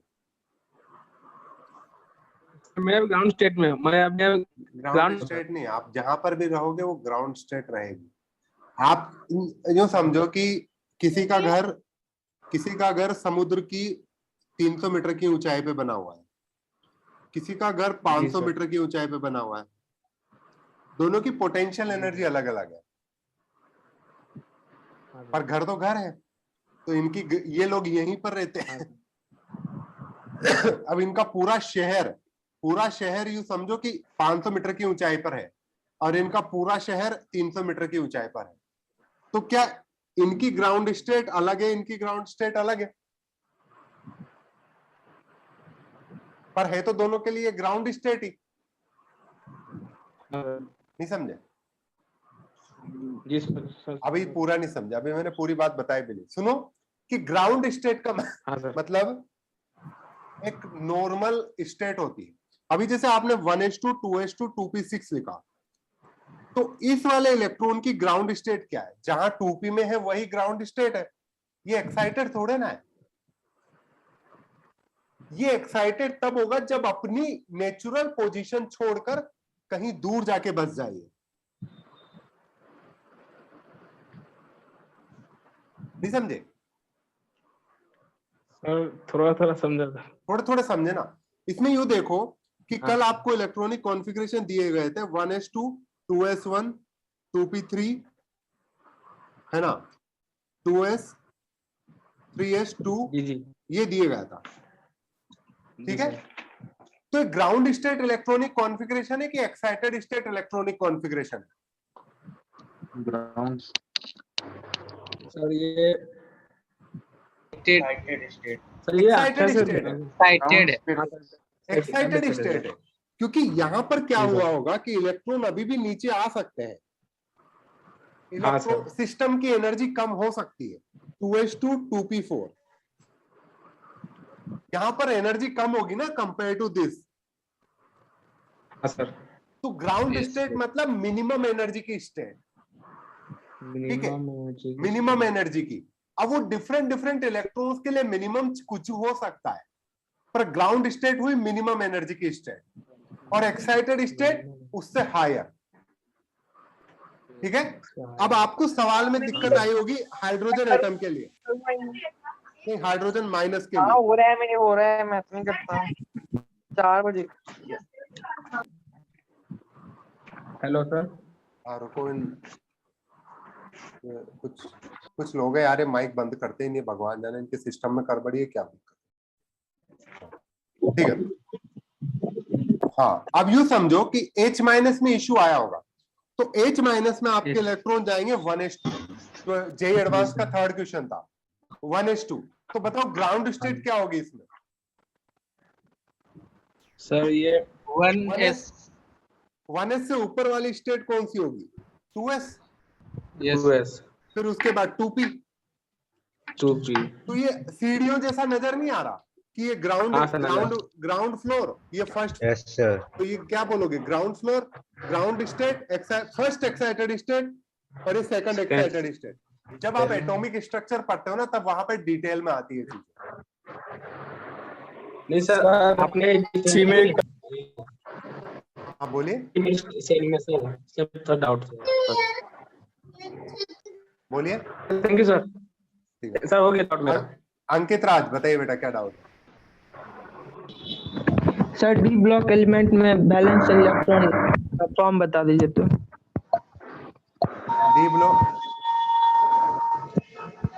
डी ब्लॉक एलिमेंट के लिए वैलेंस इलेक्ट्रॉन जितने डी में और जितने एस में, आउटर मोस्ट डी और आउटर मोस्ट एस में जितने इलेक्ट्रॉन होते हैं, उन्हें वैलेंशियल इलेक्ट्रॉन बोलते हैं। सर इसी में एक डाउट है सर, एच वाली। सर इसमें फॉर्म दिया हुआ NH2 + N-1 D1 to 10। हाँ, वही तो बोला। तो फिर इसमें सर सेल बदलना जाएगा? अब बदल जाएगा, पर वो तब भी वैलेंशियल इलेक्ट्रॉन काउंट होगा। कल भी बताया था मैंने ये शायद। Mn+7, वेनेडियम +4, स्कैंडियम +3 देखा भी आपने। तो Mn+7 कहाँ से इलेक्ट्रॉन निकले? 4s2 4d 3d5। ठीक है, वो N-1 हो गया। हाँ ठीक है। और सर और sir 6th period 4f block element का मीनिंग क्या है? क्या यहाँ पर 6th period f block element 6th period के लिए होता है ना, लेकिन यहाँ पर 4f का मतलब 6th और 7th पीरियड में होते हैं block element. First inner transition element तो 6th पीरियड का हुआ। फर्स्ट में होगा first inner transition element 6th period में, second inner transition element 7th period में। तो इसको f ब्लॉक बोलेंगे। 4f मतलब क्या हुआ? 4f मतलब फोर्थ शेल का f block element, fourth shell का f सबशेल, फोर्थ शेल का f सबशेल। अच्छा सर, ठीक है sir, thank you sir. Hariom Soni बताइए बेटा, क्या डाउट है?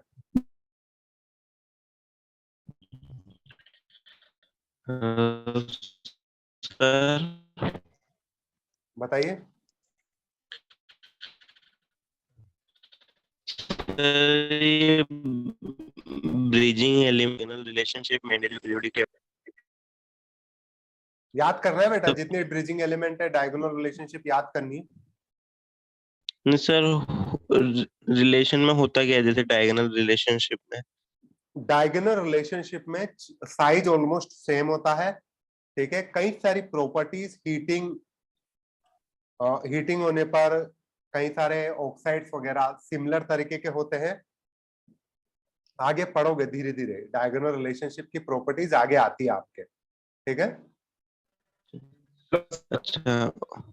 और सर आपने जैसे बताया था अपन ये एलिमेंट की पोजीशन निकालते हैं, तो सर Z = 59 की पोजीशन निकाल के बता दीजिए एक बार। आप बताओ मुझे कहाँ जाएगा Z = 59? तो सर जैसे डी में डी में कि F में? F में जाएगा। F ब्लॉक में जाएगा सर वो। F ब्लॉक में जाएगा वो। तो सर उसमें पहले लेंथेनियम क्यों गिनेंगे? नहीं समझा मैं। सर जैसे उसका जेनोन आती है लास्ट इनर्ट गैस, जेनोन के बाद आता है आपका फिर सीजियम, सीजियम के बाद साइड में कौन सा होगा?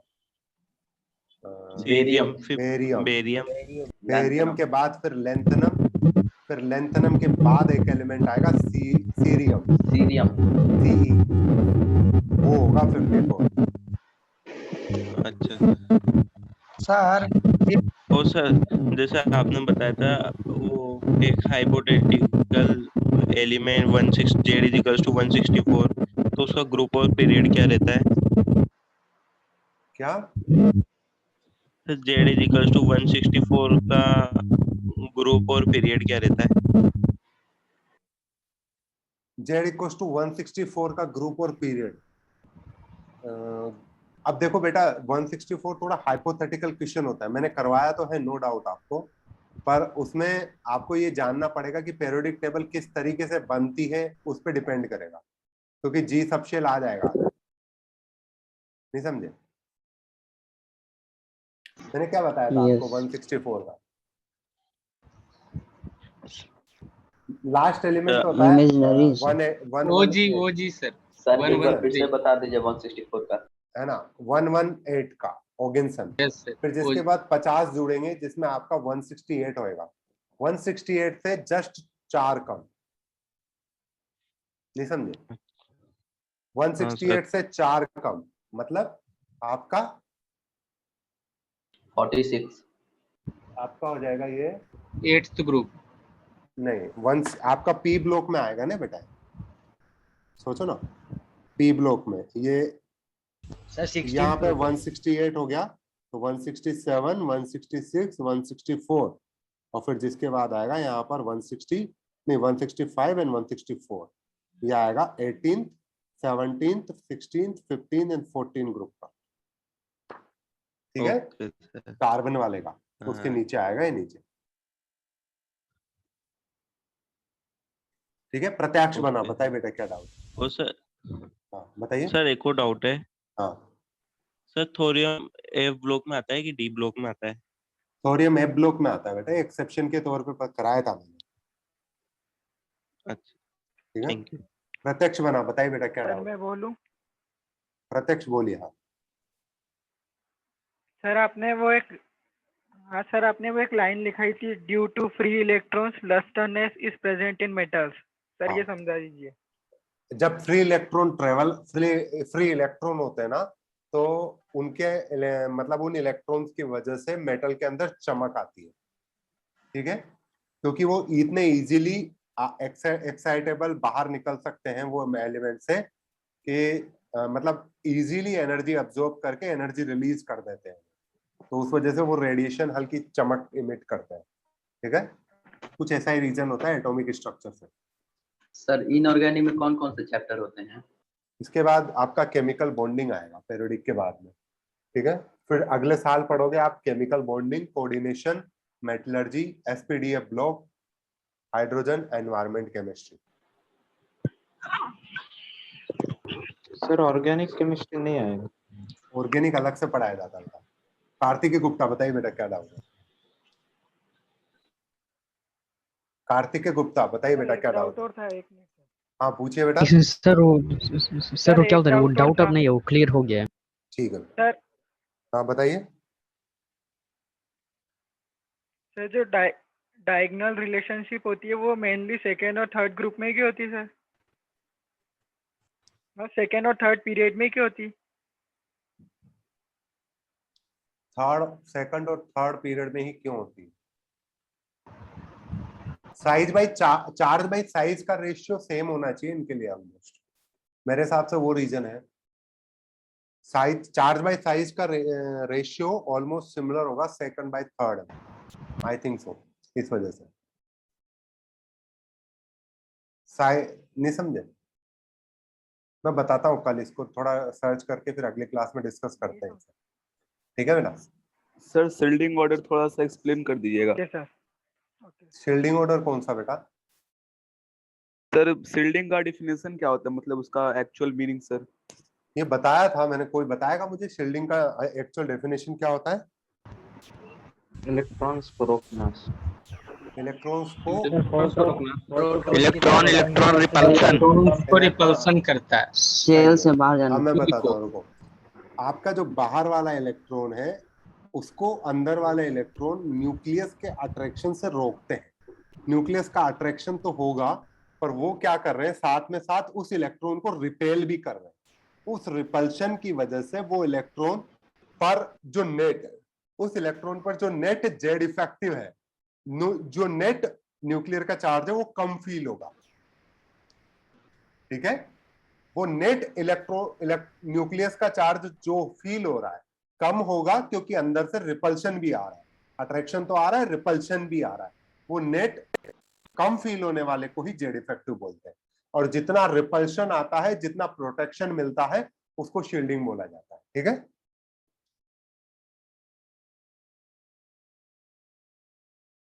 सर अगर शील्डिंग इफेक्ट 0 हो जाएगा तो मतलब इलेक्ट्रॉन न्यूक्लियस में कोलाइड कर सकता है। आप ये मान रहे हो कि शील्डिंग की वजह से ही इलेक्ट्रॉन रुका हुआ है, पर ऐसा नहीं होता है। सर जैसे कि पी में ज्यादा इलेक्ट्रॉन है तो उस पे ज्यादा ज्यादा रिपल्सन फोर्स लगेगा, तो बेटा शील्डिंग ऑर्डर में पी क्लास आज ही ज्वाइन किया है क्या आपने? No sir. कितने दिन हो गए क्लास ज्वाइन किया आपको? स्टार्टिंग से कर रहे हैं। स्टार्टिंग से कर रहे हो तो शील्डिंग पढ़ा रहे थे जब कहाँ थे बेटा आप? आई नो कई बार समझने में दिक्कत होती है, पर ऐसे प्राइमरी डाउट थोड़ा ज्यादा इश्यू हो जाता है बेटा। बिल्कुल भी समझ में नहीं आएगा उधर की तरफ। शील्डिंग किसकी ज्यादा होगी? एस की ज्यादा होती है, क्योंकि उसका साइज स्फेरिकल है, उसका शेप स्फेरिकल है। वो चारों तरफ से इलेक्ट्रॉन को रिपल्शन देगा, तो अच्छी तरीके से शील्ड करेगा। अब पी ब्लॉक का डायरेक्शनल नेचर होता है, इस वजह से वो कंपैरेटिवली एस कम शील्ड करता है। पी का और ज्यादा डायरेक्शनल नेचर होता है, और ज्यादा डिफ्यूज होते हैं, इस वजह से वो और कम शील्ड करते हैं। इसको मैंने एक एग्जांपल से बताया था कि अगर आपके पास एक खजाना है और उस खजाने को प्रोटेक्ट करने के लिए आपने एस ऑर्बिटल जैसे लोग रख दिए जिनकी चारों तरफ नजर रहती है, तो उस खजाने को चोर नहीं देख पाएंगे। अगर उसकी तरफ उसके बाद में आपने पी ब्लॉक जैसे लोग रख दिए जिनकी थोड़ी सी नजर घूमती है, ऐसे तो चोर कम देख पाएंगे, पर देख पाएंगे।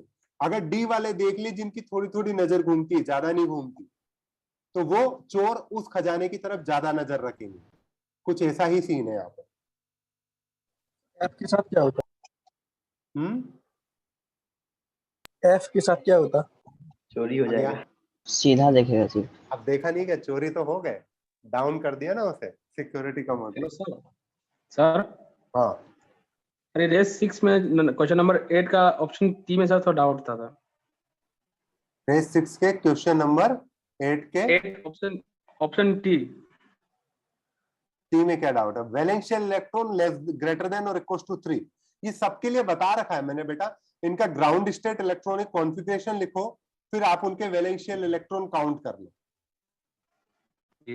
ग्राउंड स्टेट इलेक्ट्रॉनिक कॉन्फ़िगरेशन लिखने के बाद आपको वैलेंशियल इलेक्ट्रॉन काउंट करना। आदित्य पाटीदार बताइए बेटा क्या डाउट है? सर रेस 6 का क्वेश्चन नंबर 3 क्या डाउट है बताइए उसमें। सर उसमें वो 118 ग्रुप है, वो एलिमेंट है ना सर। उसका यू अन ऑक्टम आएगा ना सर? हाँ।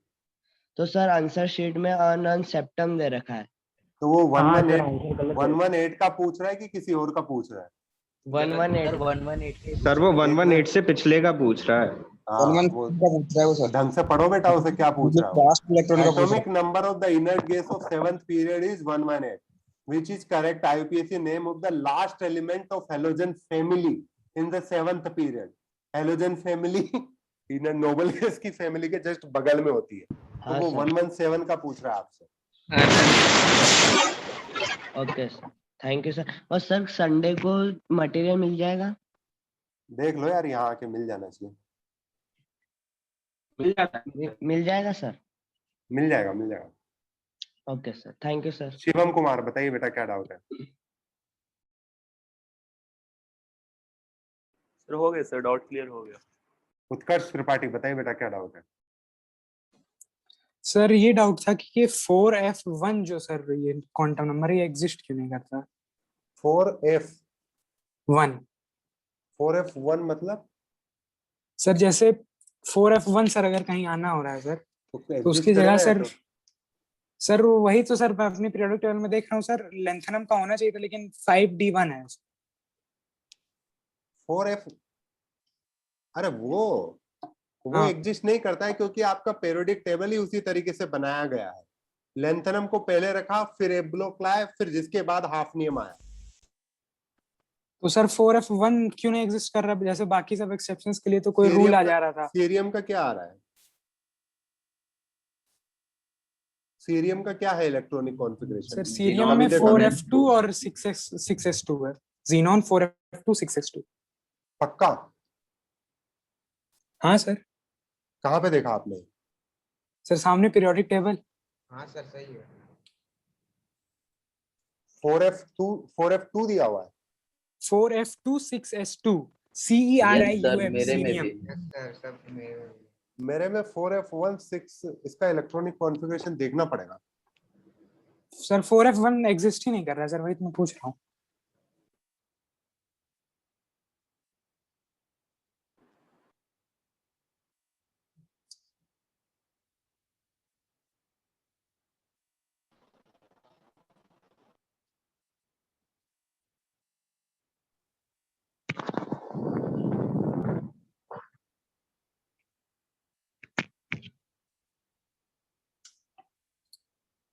बेटा इसका 4F1 है, आपकी पीरियोडिक टेबल गलत है बेटा इसकी। ठीक है सर। 4F1 5D1 6S2। हाँ, कई जगह इसका गलत दिया हुआ है। ठीक है सर। मैं कंफर्म करके बताता हूँ किसी टेबल से, है ना? सर ऐसे कोई पीरियोडिक टेबल कोई मतलब ऑथेंटिक नहीं आता है क्या? बॉक्स इसमें गलत दिया हुआ है। अरे ये लोग तो छोटे मोटे लोग होते हैं, वो बनाते हैं, कोई साइंटिस्ट थोड़ा ना बनाता है आपकी पीरियोडिक टेबल। कहीं से किरी कॉपी करा खत्म कर दी। वेंकटेश बताइए बेटा क्या डाउट है?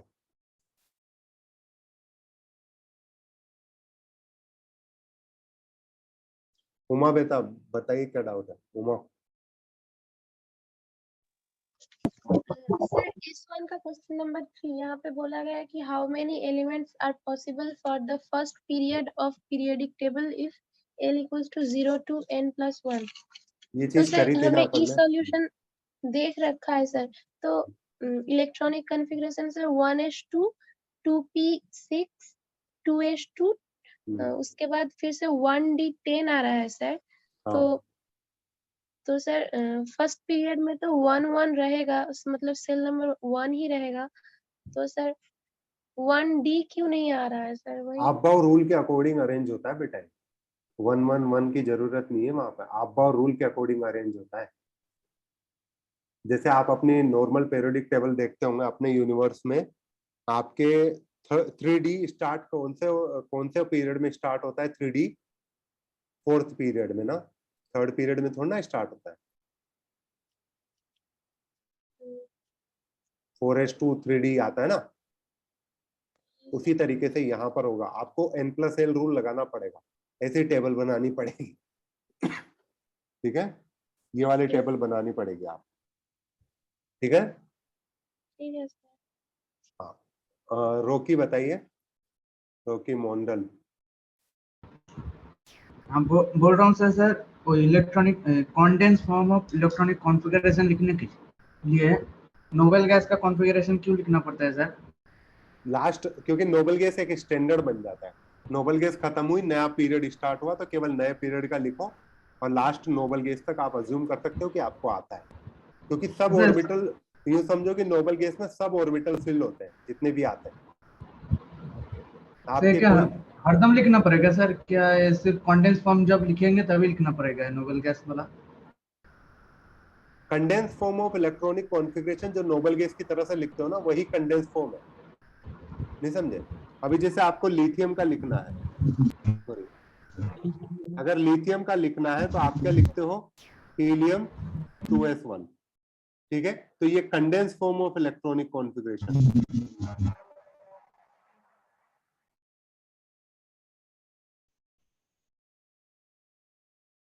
ठीक है? ठीक है सर, समझ में आ गया, thank you sir. Utkarsh Tripathi, clear हुआ डाउट बेटा? Yes sir, yes sir. Hand low कर लो अपना। वेंकटेश, आपका डाउट क्या है बेटा? सर ये मोस्टली एक्सपेरिमेंट से हमें क्या पता चलता है सर? मोस्टली एक्सपेरिमेंट से अपना नया पेरियोडिक लॉ आता है which says that physical and chemical properties are dependent on the atomic number, not atomic masses. हाँ सर, वो ग्राफ दिया ना सर, वो मतलब उससे वो क्या है सर ग्राफ? वो ग्राफ है आपके जेड और रूट ऑफ फ्रीक्वेंसी के बीच में। हाँ सर, हाँ थोड़ा ये फ्लक्चुएशन हो रहा है ना सर फर्स्ट ग्राफ में। फर्स्ट ग्राफ आपका रूट वो एटॉमिक मास से है बेटा, इस वजह से फ्लक्चुएशन हो रहा है, वो नहीं समझे? जबकि हाँ आपने वो वाला ग्राफ देखा होगा एटॉमिक नंबर वाला। हाँ सर। तो उसमें फ्लक्चुएशन नहीं है, वो सीधा सीधा जा रहा है। Yes sir. तो इसका मतलब एटॉमिक नंबर और रूट ऑफ फ्रीक्वेंसी में डायरेक्ट रिलेशनशिप है। Okay sir. ठीक है प्रशांत, प्रसन्न, इसके बाद मैथ का क्लास है। Yes sir. Yes sir. भैया जी इसके बाद मेरा क्लास है। लेट चालू होएगा ना,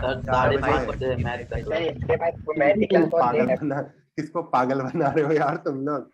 मेरा ही पौने क्लास 6 है। बजे है वो तो। आपको पौने 6 बजे है।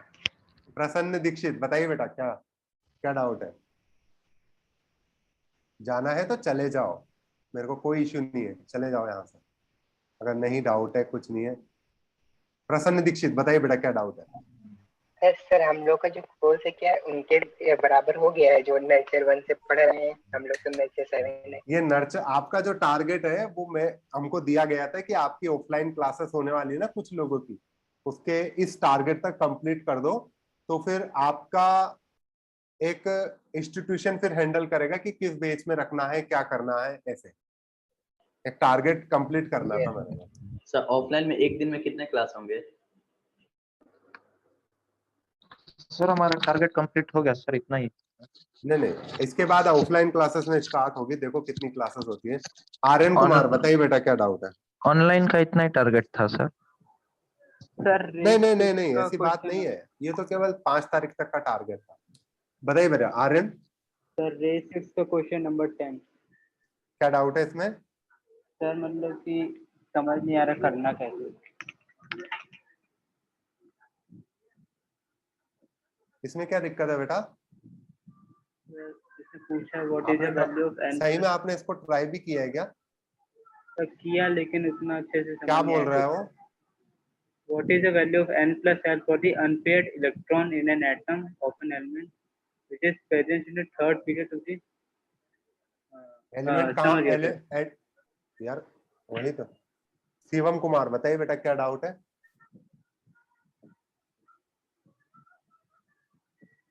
वानी बजाज बताइए बेटा क्या डाउट है? हेलो। हाँ बोलिए बेटा। हेलो।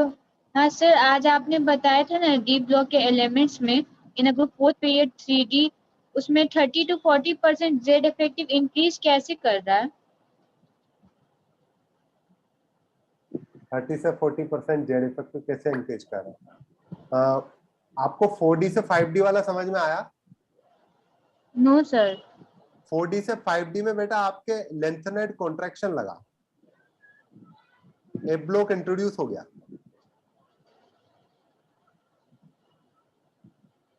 नहीं समझे? Yes sir. A block introduce होने की वजह से एफ की शील्डिंग बहुत कम होती है ना, उस वजह से उसका जेड इफेक्टिव बढ़ गया। ठीक है बेटा? ठीक है सर। जितेंद्र ठाकुर बताइए बेटा क्या डाउट है?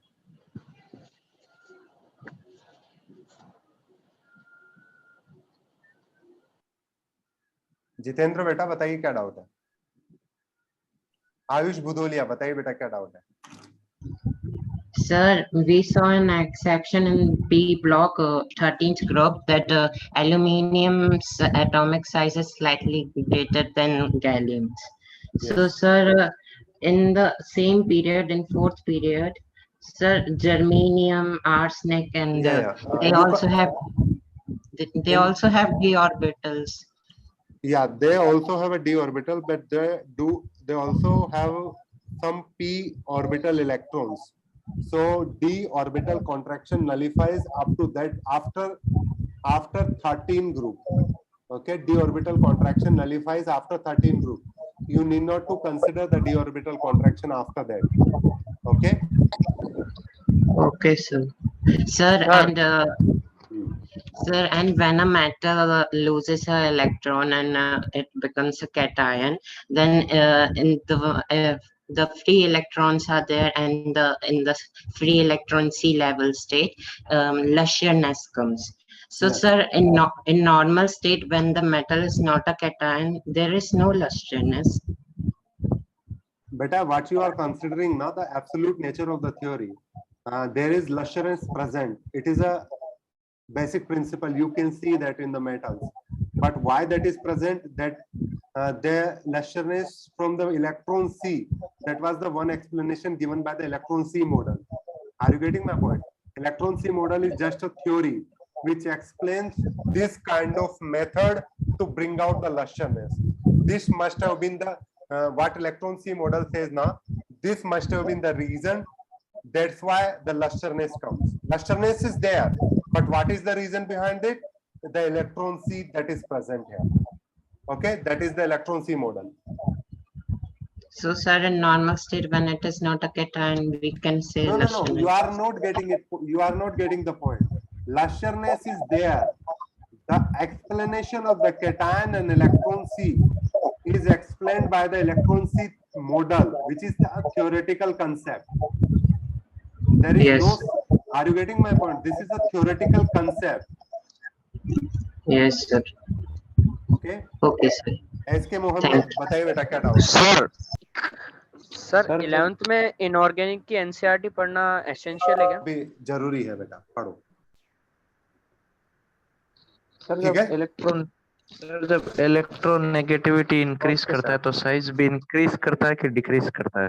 इलेक्ट्रॉन नेगेटिविटी से अपन साइज नहीं देखते बेटा, नहीं देखते जनरली, तो जेड इफेक्टिव से देखते हैं।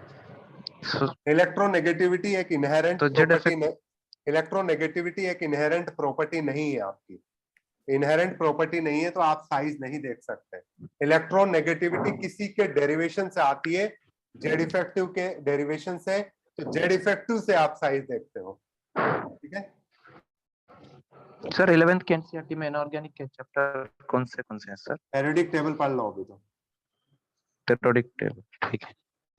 मंजीत सिंह बताइए बेटा क्या डाउट है? सर जो लेंथ नोट कॉन्ट्रैक्शन होता है 14 में दोनों में दिखता है, लेकिन सर उसके आगे भी तो सर ए ब्लॉक के एलिमेंट होते हैं, उसमें क्यों नहीं होता? पर यूं सोचो ना बेटा, जहां पे लार्ज डिफरेंस आया, सडनली ए ब्लॉक इंट्रोड्यूस हो गया, वहां पे फर्क आएगा ना। अब ए ब्लॉक में चल रहा है तो वहां पे फर्क तो आना नहीं चाहिए उतना। तो सर 5th ग्रुप से 5th पीरियड से 6th पीरियड में जाते हैं सर, उसमें तो 4f और 5f दोनों आते हैं, उसमें ज्यादा डिफरेंस आना चाहिए, वो अप्रॉक्स सेम हो जाता है। 5th पीरियड से 6th पीरियड में जाते हो तो 4f इंट्रोड्यूस होता है। Yes sir. तो आपका डी ऑर्बिटल कॉन्ट्रैक्शन आ जाता है, sorry F orbital contraction, lanthanide contraction, क्योंकि आपका एकदम से एफ ब्लॉक इंट्रोड्यूस हो गया। पहले इलेक्ट्रॉन डी में ही जा रहे थे सर। 6th से 7th में जाएंगे, उसमें 4f 5f दोनों के आएंगे ना? दोनों में एक में 4f रहेगा, दूसरे में 5f है, पर f तो है, तो ज्यादा इफेक्ट पड़ेगा सर? नहीं पड़ेगा, क्योंकि इलेक्ट्रॉन तो f में पहले भी जा रहे थे, बाद में भी जा रहे हैं, फर्क क्या पड़ेगा? नया नॉर्मल आ गया। आपसे मान लो, अब इसको इस तरीके से समझो, नहीं समझो, आप हो, आपके पापा हैं, आपके दादा थे, ये समझो। जैसे जनरेशन होती है ना, आपको अपने आप को मत लो, आप बुरा मान सकते हो। अभी कोई है, मैं हूँ, मेरे पापा है, मेरे दादा है और मेरे बच्चे होंगे, ठीक है? मेरे दादा 30% लगान पे कर रहे थे, ठीक है? मेरे पापा भी 30% लगान पे किया। 30% माना बहुत ज्यादा होता है, यस सर, ठीक है? और मेरे से बोल दिया जाए कि 50% लगान पे करना है, तो मेरे पापा से, मुझे तो पता था कि 30% पे करते थे, मेरे को 50% बोला जाए तो मेरे को शौक लगेगा नहीं लगेगा? लगेगा। अब मेरे बच्चों को बोला जाए कि 50% पे करना है, वो नया रूल आ गया उनके लिए, मतलब उनको तो फर्क नहीं पड़ेगा, उनको तो ये लगेगा कि 50 दे रहे थे, 50 देना है। सर आपका आवाज। यस सर, बस वही बात है, ठीक है? Yes sir, thank you. Kartikeya Gupta बताइए बेटा क्या डाल? हेलो सर, क्या बोलते हैं वो H प्लस आयन, वो H प्लस आयन के पास एक वो ऑर्बिटल हो या नहीं? H प्लस आयन के पास में Yes, बेटा sir. H plus ion isolated state में नहीं एग्जिस्ट करता, वो Okay, हमेशा sir. H3O प्लस के साथ एग्जिस्ट करता है, वाटर के ऑक्सीजन के साथ में। Yes, sir. ठीक है, बाकी सबका क्लियर हो गया doubt?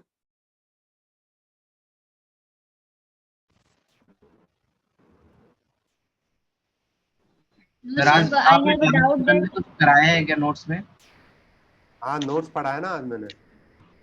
Sir late class join करी थी अभी, ब्रॉडकास्ट देखा नहीं।